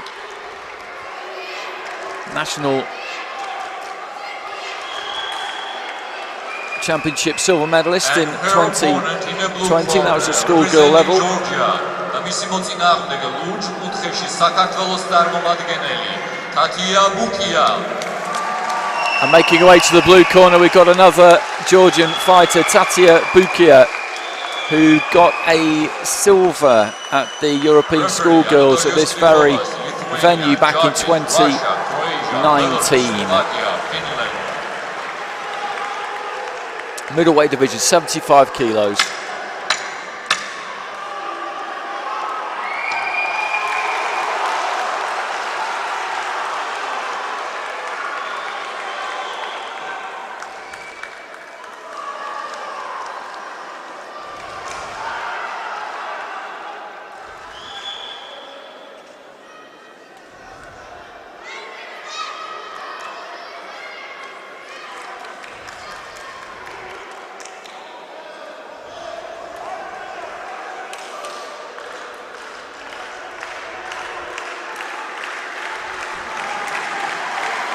Plenty of noise inside the Olympic volleyball arena here in Tbilisi this afternoon. No paying spectators, no public admitted. It's still behind closed doors, but the teams have been in attendance. Some family members as well, I think, sneaking in there.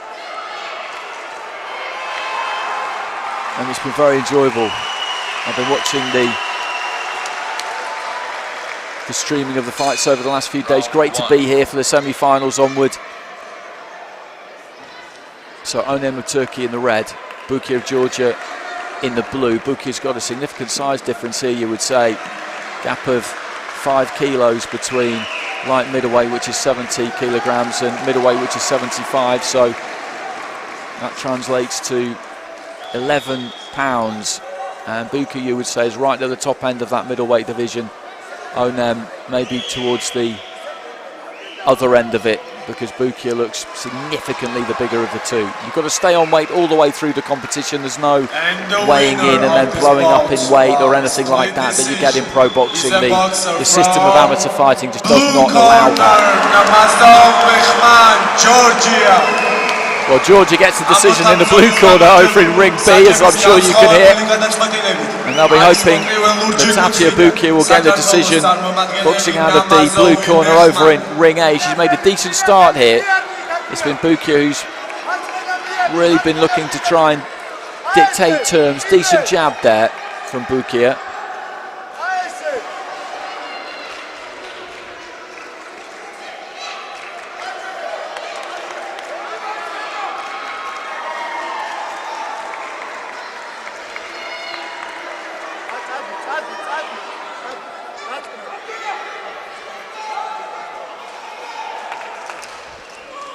Just short with the jab there, Bukia, who's moved round the clock face, moved round the outside of her opponent for most of this round.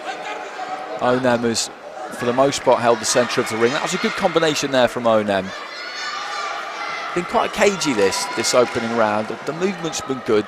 There's been some decent-looking jabs from Bukia, but most of them have fallen short. There's not been an awful lot that has landed, and she's having a decent finish to the round there. Aylil Onem. Bukia did a good job of looking like she was bossing that, and she gets it with all 5 of the judges, and I can understand why. A slight bit of kidology going on there, because, as I say, although she did look like she was in charge, she didn't actually do all that much. Aylil Onem has got to try and up the punch output and work rate in the second half of the fight, because Bukia has taken that one off her and stuck it in her pocket, as I said, without doing a massive amount.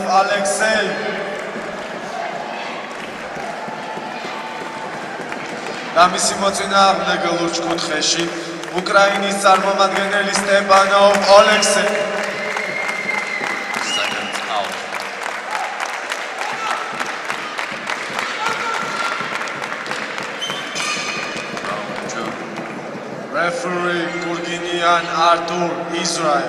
Judges Montenegro, Russia, Latvia, it's the second round. Germany. Bukia steps in, looks to unload the 1-2. Onem is looking a bit more aggressive at the start of round 2. Decent jab there from Bukia.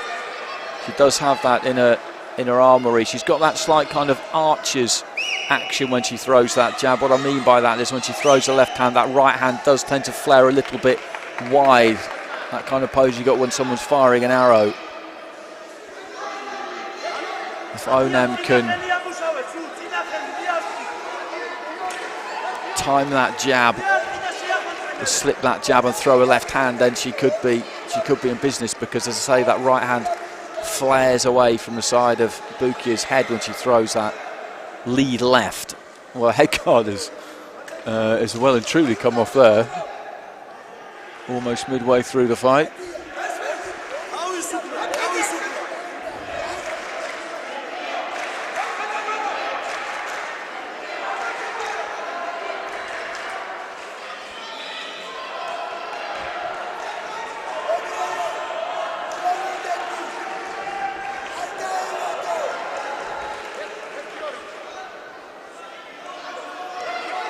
Nice right to the body there from Onem. And all the Georgian supporters and coaches who were previously looking at Ring B have now relocated to Ring A, and the advice is pouring in for Tatia Bukia. But she looks a composed kind of fighter. She's stuck to what worked for her in round one. She's difficult to hit because she keeps her opponent moving, keeps her turning, and keeps throwing that jab. You would say it's a real heavy weapon, that jab, but throws it there and then just kind of curls that right hand in round the back of the guard. She's not a spectacular fighter, Bukia, but she does a lot right. And again, the second round has been like the first. Heading towards the end of it, you would say that she has won it.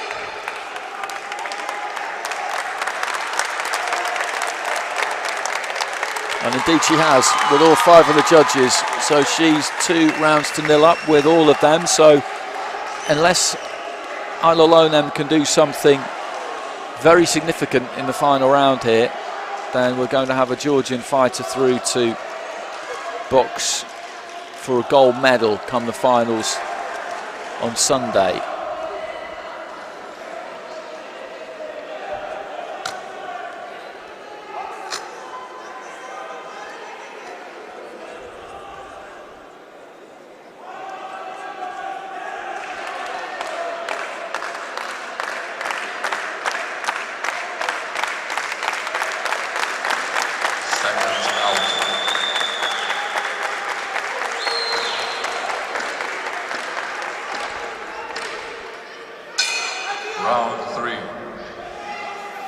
So into the third and final round. Tatia Bukia of Georgia, former European schoolgirl silver medalist, is in control here. And that's a good one too. Double jab to work her way in, and then throws that right hand. Decent right there from Onem, who's looking to try and creep in.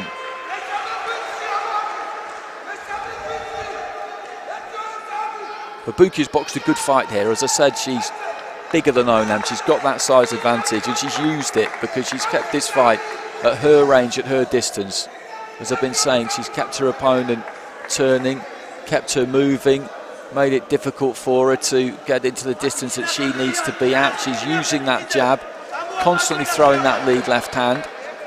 And although it's, as I said, not necessarily always a heavy kind of spearing jab, it's enough.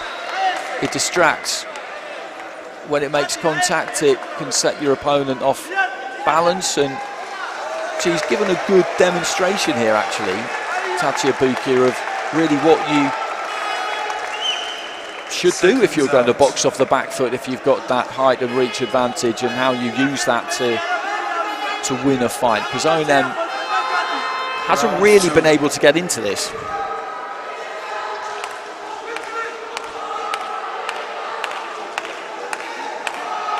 You just wonder whether she really believed that she was going to win this fight, the Turkish fighter. There does seem to have been a lack of conviction about her.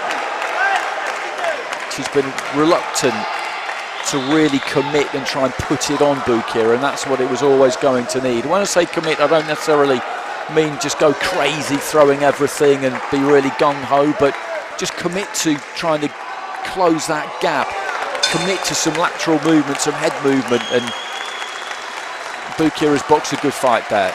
She's boxed a real good fight there, and she's going to go through to the final.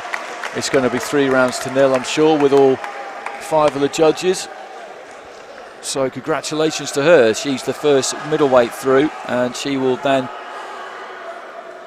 await the winner of our next middleweight semi-final between Anastasia Nuke of Ukraine and Valeria Nurudinova of Russia. Another Ukraine versus Russia battle.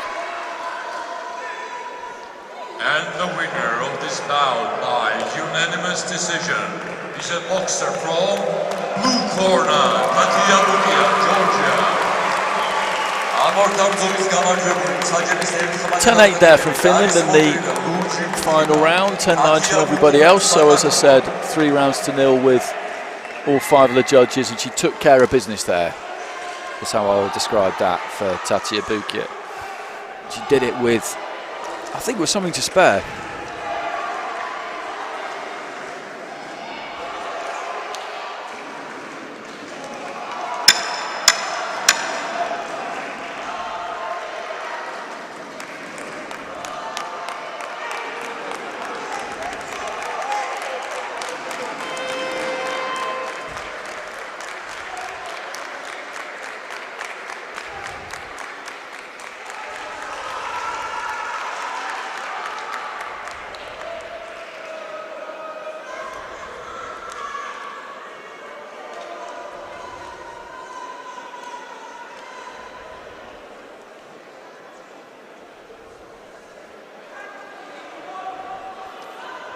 Bout number 243, ring A, weight category 75 kilograms. Ortabdlon номერი 243, რინგია, წორითი კატეგორია 75 კილოგრამი. Into the red corner, please welcome boxer from Ukraine. წითელ კუთხეში გთხოვთ მივესალმოთ მოკრივეს უკრაინიდან, Anastasia Nuke. So this is Anastasia Nuke of Ukraine, junior national champion 2021, second in that competition the year before in 2020, Ukraine against Russia. And her opponent in a blue corner, representing Russia, Valeria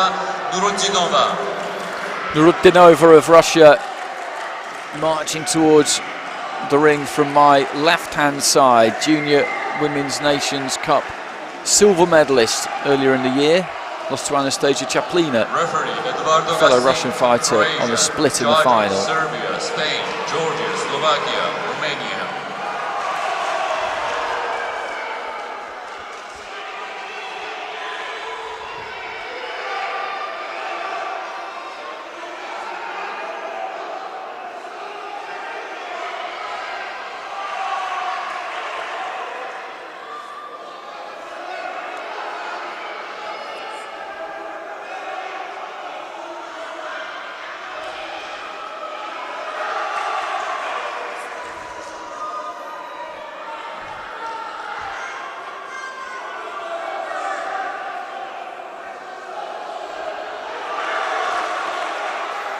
Taking a bit of time here to get these head guards right.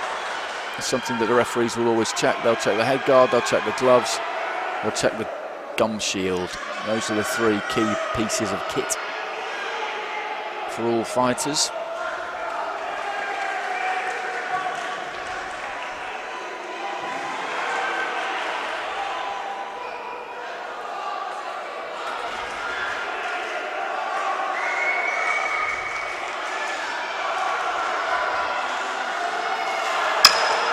So this is our second semi-final at middleweight. Awaiting in the final is Tatia Bukia of Georgia. And we've got another fight here where there is a big physical difference between the two. You look at the Russian there, Nurudinova, and she is by far the taller of the two here. Nuke, shorter, more compact. And it's the kind of fight that we've seen a few times already today. The shorter fighter has got to try and get onto the inside, get inside that long reach, get into the distance that is going to work for her. Nurudinova, meanwhile, what she would like to do, one would imagine, is keep this more on the outside. Use that jab, use that long 1-2. Catch her opponent on the end of it, just as she did with that right hand there, and prevent her from closing that distance. She's doing a pretty good job of it so far. Nurutdinova has picked off Saranyuk a number of times so far. Saranyuk has got to move that head as she comes in, which she doesn't do there. So far what we've seen from her is that she'll walk in a straight line really, try and let those hands go as she moves forward, but against a fighter like Nurutdinova that is not going to work. Nurutdinova's got good control of those feet, and when her opponent just comes forward like that, she's not panicking, not by any stretch. She'll just make those adjustments to give herself room and just punch her at will really as she comes forward, and that's what has happened so far.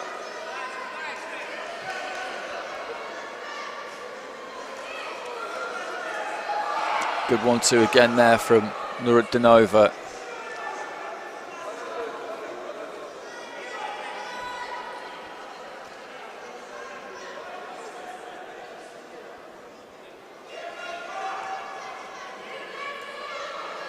Left followed by a right there from Nurutdinova. Final few seconds of round one, and this has been a clean, clear round win for Nurutdinova. And really, what Saranyuk's going to have to hope here is that Nurutdinova slows down, and for that reason she manages to start to get to her. But there are the scores. There are 4 10-8s there for Nurutdinova, and I've got no argument with that, because although at no stage did Saranyuk really look hurt, Nurutdinova was completely dominant, and what our 5 judges at ringside are looking to do is interpret dominance. Dominance doesn't have to come as a result of a fighter getting knocked down and looking really hurt or in trouble. If that happens, then the referee will most likely stop it.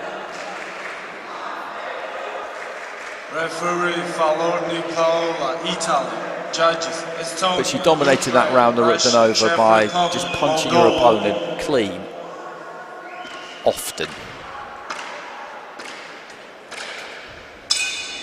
Round 2. Be interesting to see if Nurutdinova kind of looks to just sit down on her punches a little bit more and put a bit more spite into them.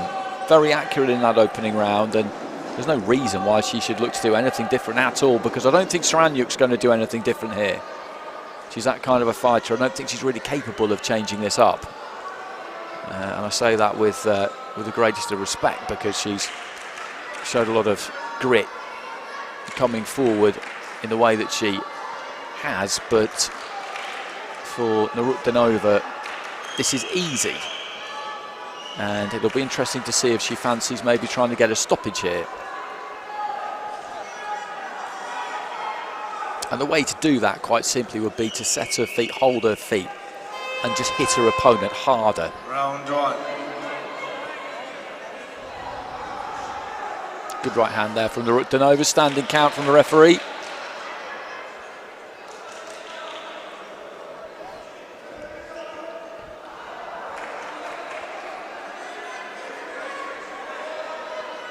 Did look to load up on that right a little bit more that time, Nurutdinova.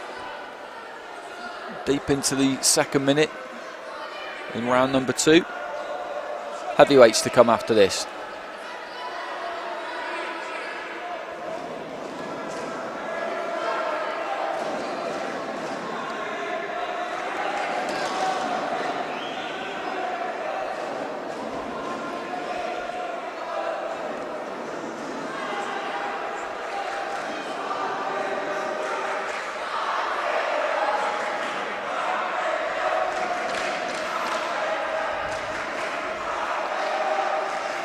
Good right hand there again from Nurutdinova. Turned her hand over nicely on that one.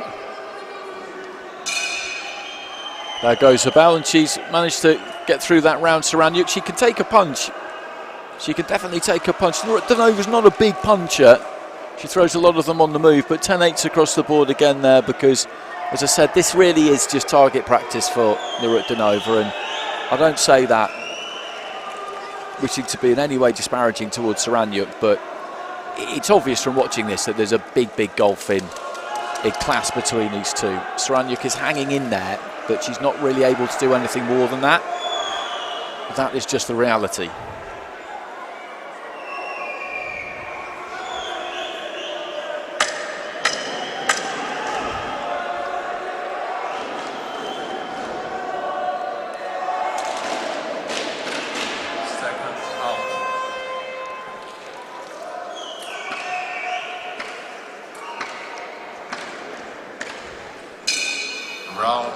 So into the third and final round, we know that Tatia Bukia awaits the winner here, and the winner is going to be Valeria Nurutdinova of Russia. I cannot think of any circumstances in which that is not going to end up being the case. Another standing count there from the referee.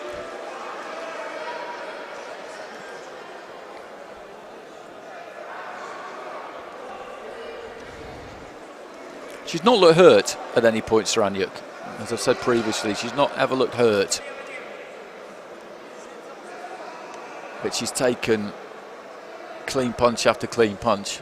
And against a bigger puncher, seconds out, this might have been over by now.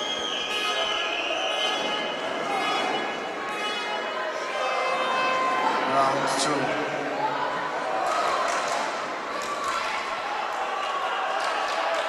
And another standing count.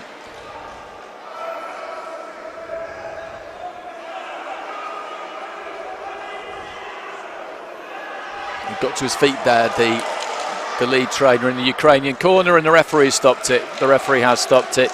He'd already given two standing counts, another one, and he would have had to have stopped it. And there's some tears there from Saranyuk at the end of the fight, because that was painful. It was painful for her. She took a lot, and Nurutdinova did what she needed to do. She kept her composure. She didn't look to try and go crazy. I did wonder if she would really go after the stoppage in the second round. She didn't. She just boxed, and it came. And that is what coaches will always tell you you should do. Don't go looking for it. Just do what you do. If it comes, it comes. And it did come. The winner of this bout by RSC is a boxer from blue corner, Valeria Nurutdinova, Russia. So Nurutdinova goes through to the final, where she'll be up against Tatia Bukia. A silver medal and $1,000 US there for Anastasia Saranyuk. So a very good week for her.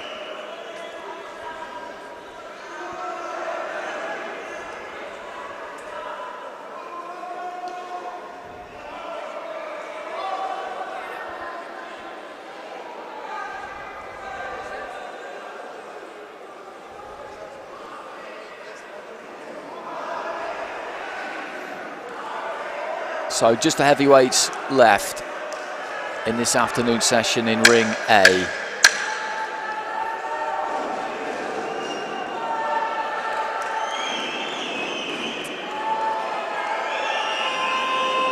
And our first semi-final will see Polina Chinenko of Ukraine up against Sandra van der Zanden of Poland.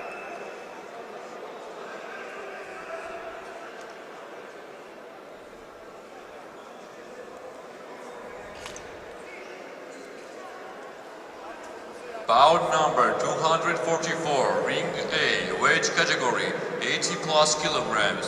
Ortabzlan numeri 244, ringia, jointi category, 80 plus kilogrami.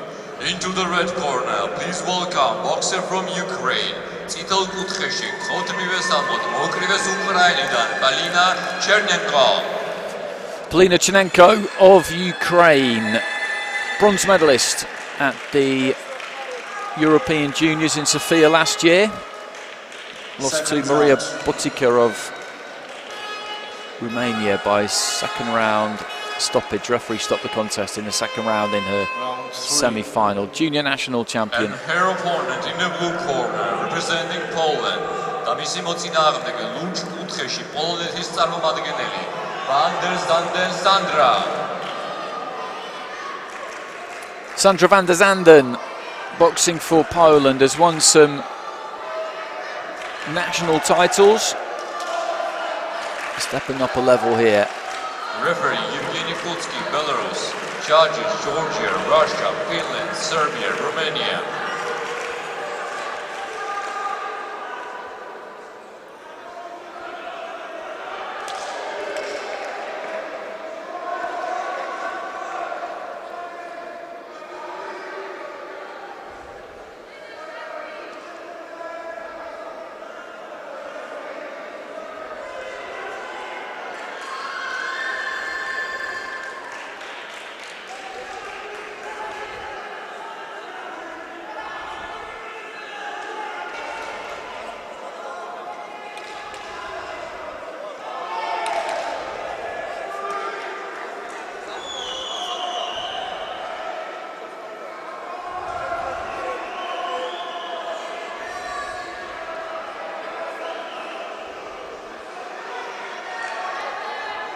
Bit of a height difference between the two of them. Chinenko of Ukraine with an advantage here over van der Zanden in terms of size, and this is the heavyweight division, the top division, 80 kilos plus, so you can go as far above that as you want. So you can get differences between the athletes, significant differences in terms of their weight. She came steaming forward there, van der Zanden, not wasting any time at all, and she's looking to really try and take it to Chinenko here, and I think this could be entertaining.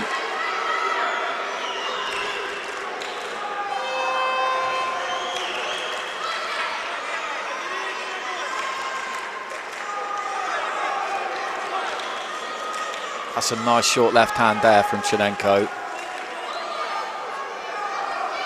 She's quite open as she comes forward, van der Zanden, takes a tumble, no knockdown.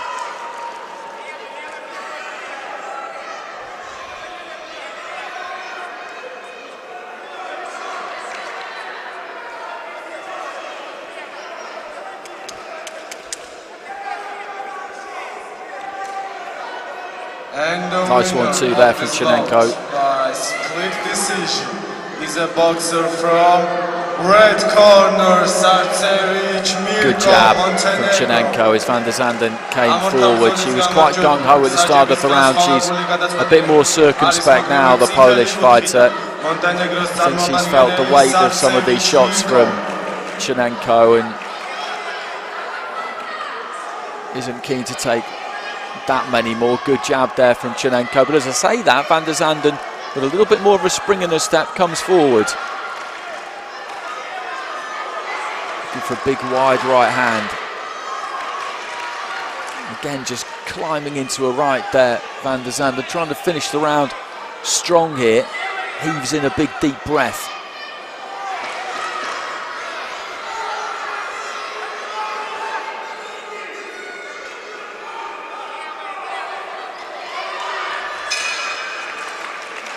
That goes the bell at the end of round one.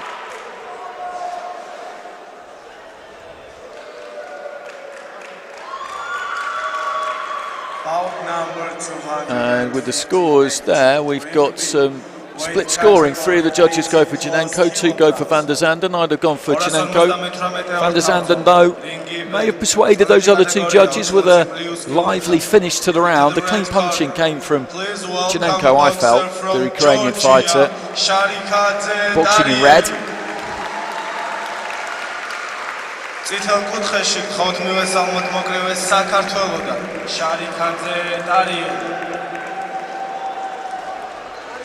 And his opponent in the blue corner, representing Russia, Rasuev Ahmed. Ramisi მოწინააღმდეგე ლურჯ კუთხეში რუსეთის წარმომადგენელი Rasuev Ahmed. Round 2. So into the second round, and again she makes a quick start here, van der Zanden, but 2 or 3 times there she just got tagged. A couple of jabs, a right hand, caught by a right hand as she comes forward again. Chinenko with a decent bit of movement, good jab, right hand once again from Chinenko. Van der Zanden, though, just keeps rolling forward. You have to credit her for that, but she is getting hit clean pretty regularly. Just trying to bring the heat to Chinenko's door here and hoping that it forces it open, really. Chinenko seems composed enough to be able to deal with these kinds of onslaughts, just jabbing off the back foot again there, Chinenko. She's having plenty of success boxing this way, but it was split scoring at the end of that first round, and maybe Chinenko does need to kind of meet her opponent a bit more, and just as I say that, she really steps into a right hand. Rather than kind of back up and catch her on the way in. And that's what the corner is saying to her, actually, that she needs to step to van der Zanden a bit more. And van der Zanden has got a bit of a tired look about her now. Chinenko's got an opportunity here, I think,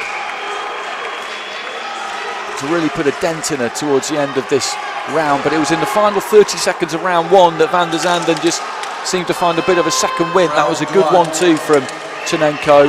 Threw that right hand really nicely, turned it over perfectly. Van der Zanden quickening up those feet, looking to try and finish the round in the same fashion as she did the first. It's just not quite there. Chinenko, I think, has taken some steam out of her. You look at the legs on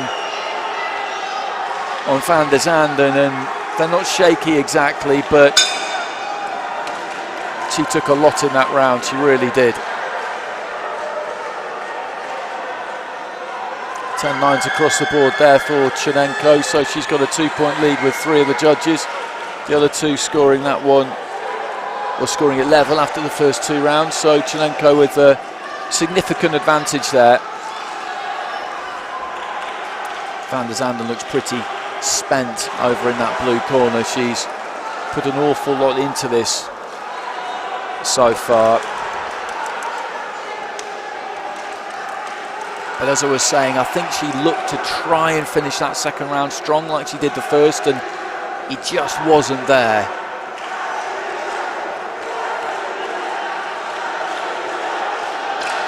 Seconds out.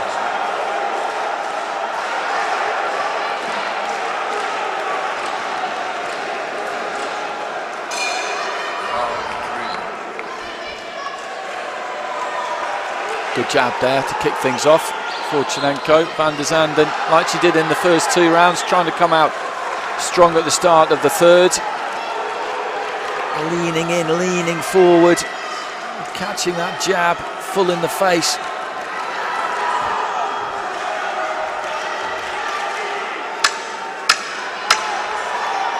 Blood coming out of the end of the nose there of Van der Zanden.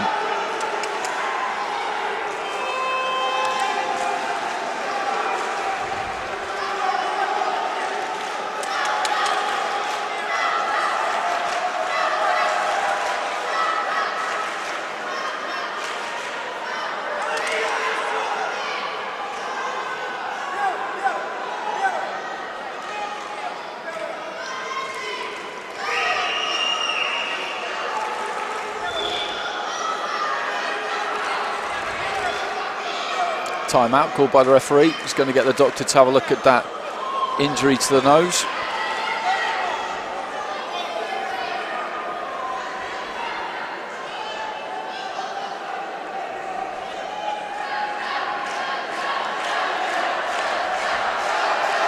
Doctor says okay, box on.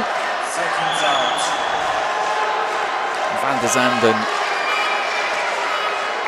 yet again just marauding forward. You have to give her credit for that, but stylistically, technically, she does need to tighten up significantly if this kind of approach is going to reap any reward for her at this kind of level. As I said about other fighters we've seen in Ring A this afternoon, at a certain level, at national level, it's obviously worked. They've managed to overwhelm opponents, but at international level, which is what we're at here, and the very highest level of European competition around their age group, you will come up against fighters who can deal with this. And Chinenko has shown herself to be exactly that kind of operator. Final few seconds, there goes the bell, and that will be a win for the Ukraine. Galina Chinenko will go through to the final, where she will be up against the winner of our next fight, our final fight of the session, between Dilan Balakiz of Turkey and Alexandra Băceaia of Romania.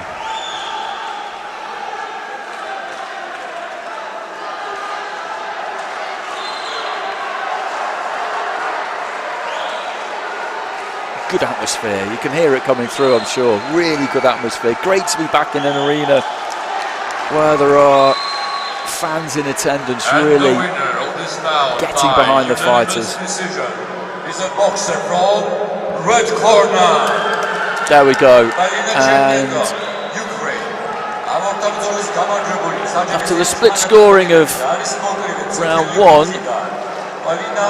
we had one judge who found in favour of Van der Zanden in round 3 as well, the Russian judge. The other 4 went for Chinenko, so 2 scores of 3 rounds to 0, 3 scores of 2 rounds to 1, which I don't think it was that close, to be honest. I thought it was a 3 rounds to 0 fight, but it's of no great consequence. The right person has got it, and Chinenko, as I said, goes through to the final.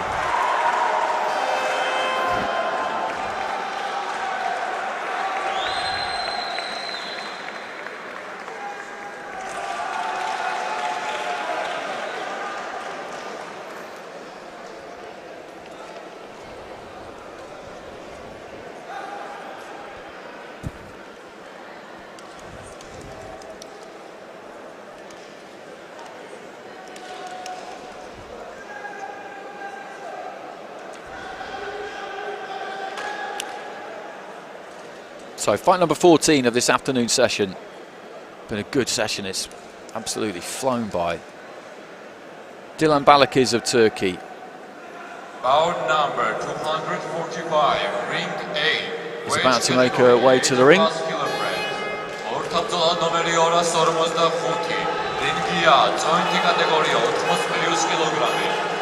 the red corner, please welcome boxer from Turkey. Dilan Balakiz. And here comes the Turkish fighter, regional junior champion in Turkey in 2021, so earlier this year.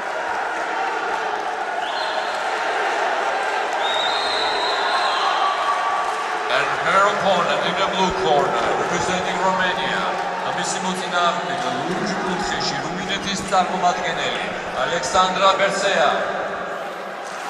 Alexandra Bersea, national junior champion.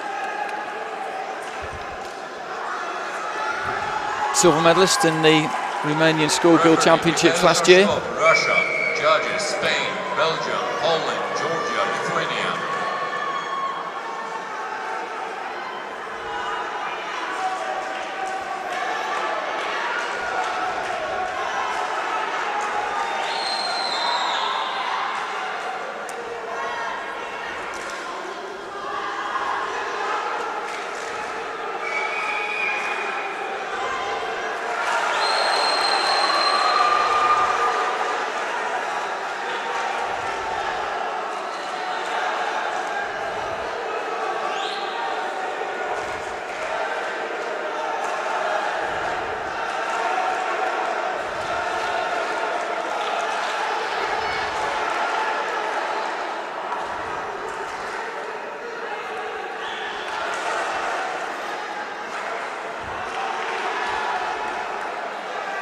See the Romanian flag there up at the back of the stand.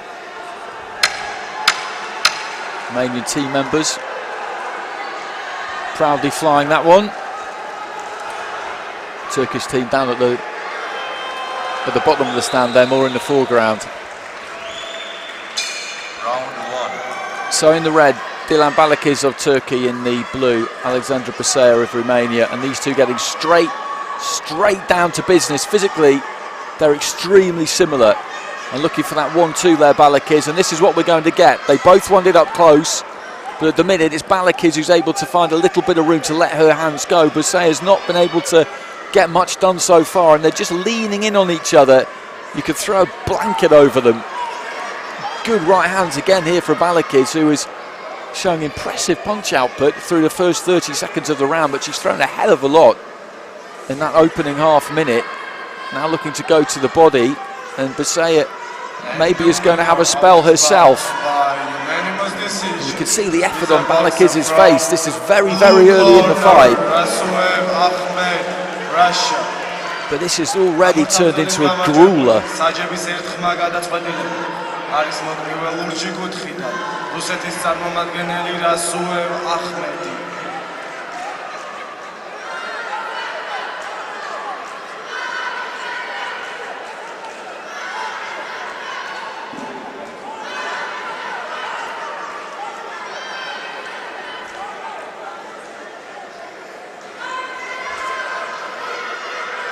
Right hand there just kind of loops around the back of the guard from Balakiz, and things have slowed down slightly.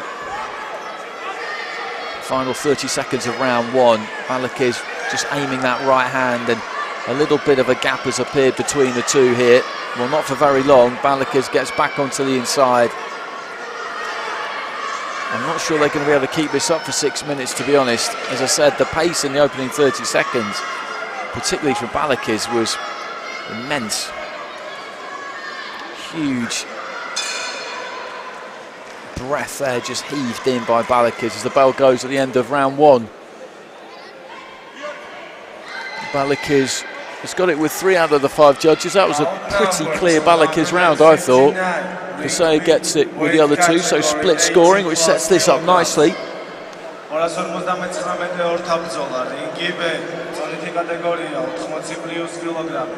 Into the red corner, Please welcome boxer from Ukraine, Zelensky Alexander. Წითელ კუთხეში გთხოვთ მივესალმოთ მოკრივეს უკრაინიდან, Zelensky Alexander.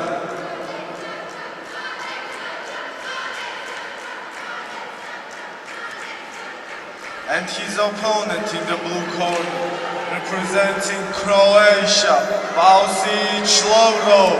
See the coaching staff in both corners there throughout the course of the afternoon, just whipping that towel, trying to get some cool air to their fighter. It's pretty humid in Tbilisi this afternoon, about 27, 28 degrees, quite a close kind of atmosphere. Balakiz has come out strong here at the start of the second round, exactly as she did at the start of the first, and she's just eating that 1-2 again here. Buseya, who's gritting her teeth, closing her eyes almost, and just looking to try and walk her down.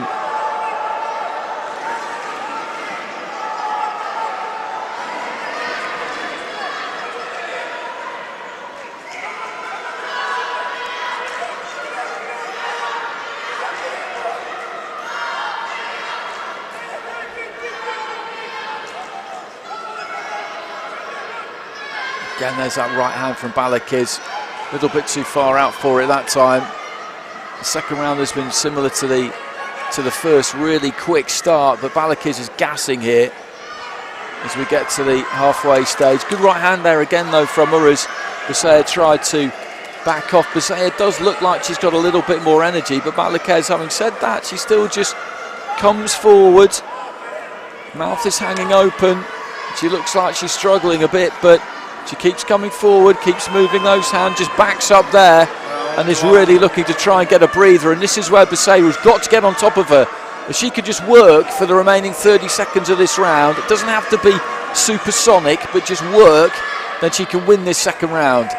She can turn this one around, because at the minute Balakiz has got the lead in the round.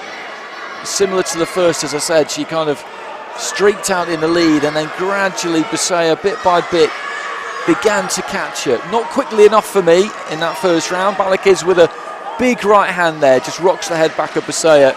And this second round, I feel, is the same. Balakiz has done more than enough in that first minute.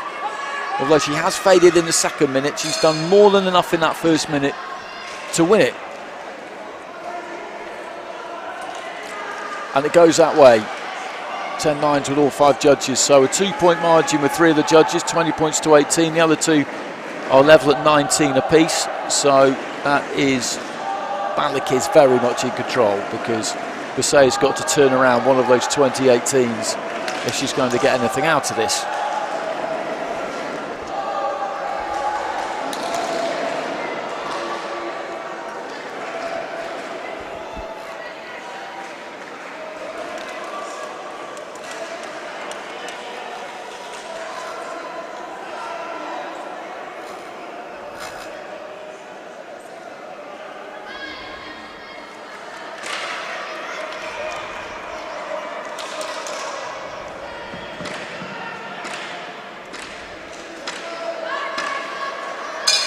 Round 3. So into the third and final round. This is the last round of the afternoon session here in Ring A. Semi-finals day at the 2021 EUBC European Junior Boxing Championships. Everybody you're seeing here today guaranteed a bronze medal, guaranteed $1,000 US.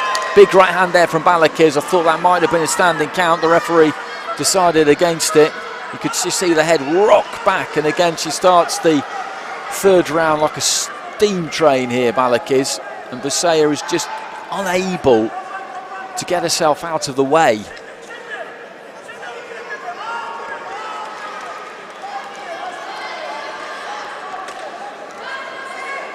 Could be an interesting final between Chinenko and Balakiz. Chinenko in Van der Zanden faced a fighter who was looking to try and come forward and make things uncomfortable. He wasn't really able to do it.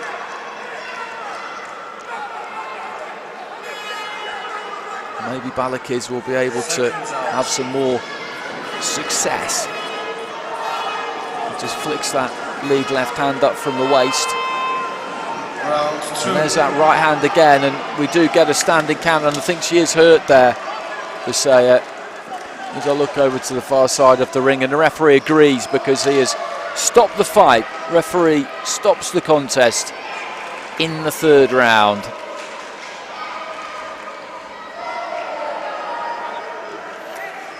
So Dilan Balakis goes through to the heavyweight final, and that will see her up against Polina Chenenko. Good performance from her. She starts quick in those rounds, throws that 1-2. Did fade in the second half of the round, but she'd done enough work in the opening minute of it to get the round wins for me, the winner and of then this got the bout stoppage. by RSC is a boxer from red corner, Dilan Balakis, Turkey. Good celebrations, big smile there from Dilan Balakis, always good to see, and an embrace between the two. Good performance from her, and good note to end on. Very enjoyable afternoon of boxing in Ring A. We will be back with some men's semi-finals in Ring A,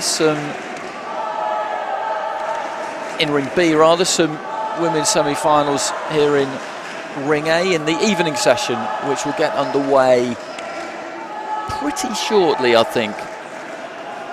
So thanks for joining us. Hopefully you can rejoin us again in a short while.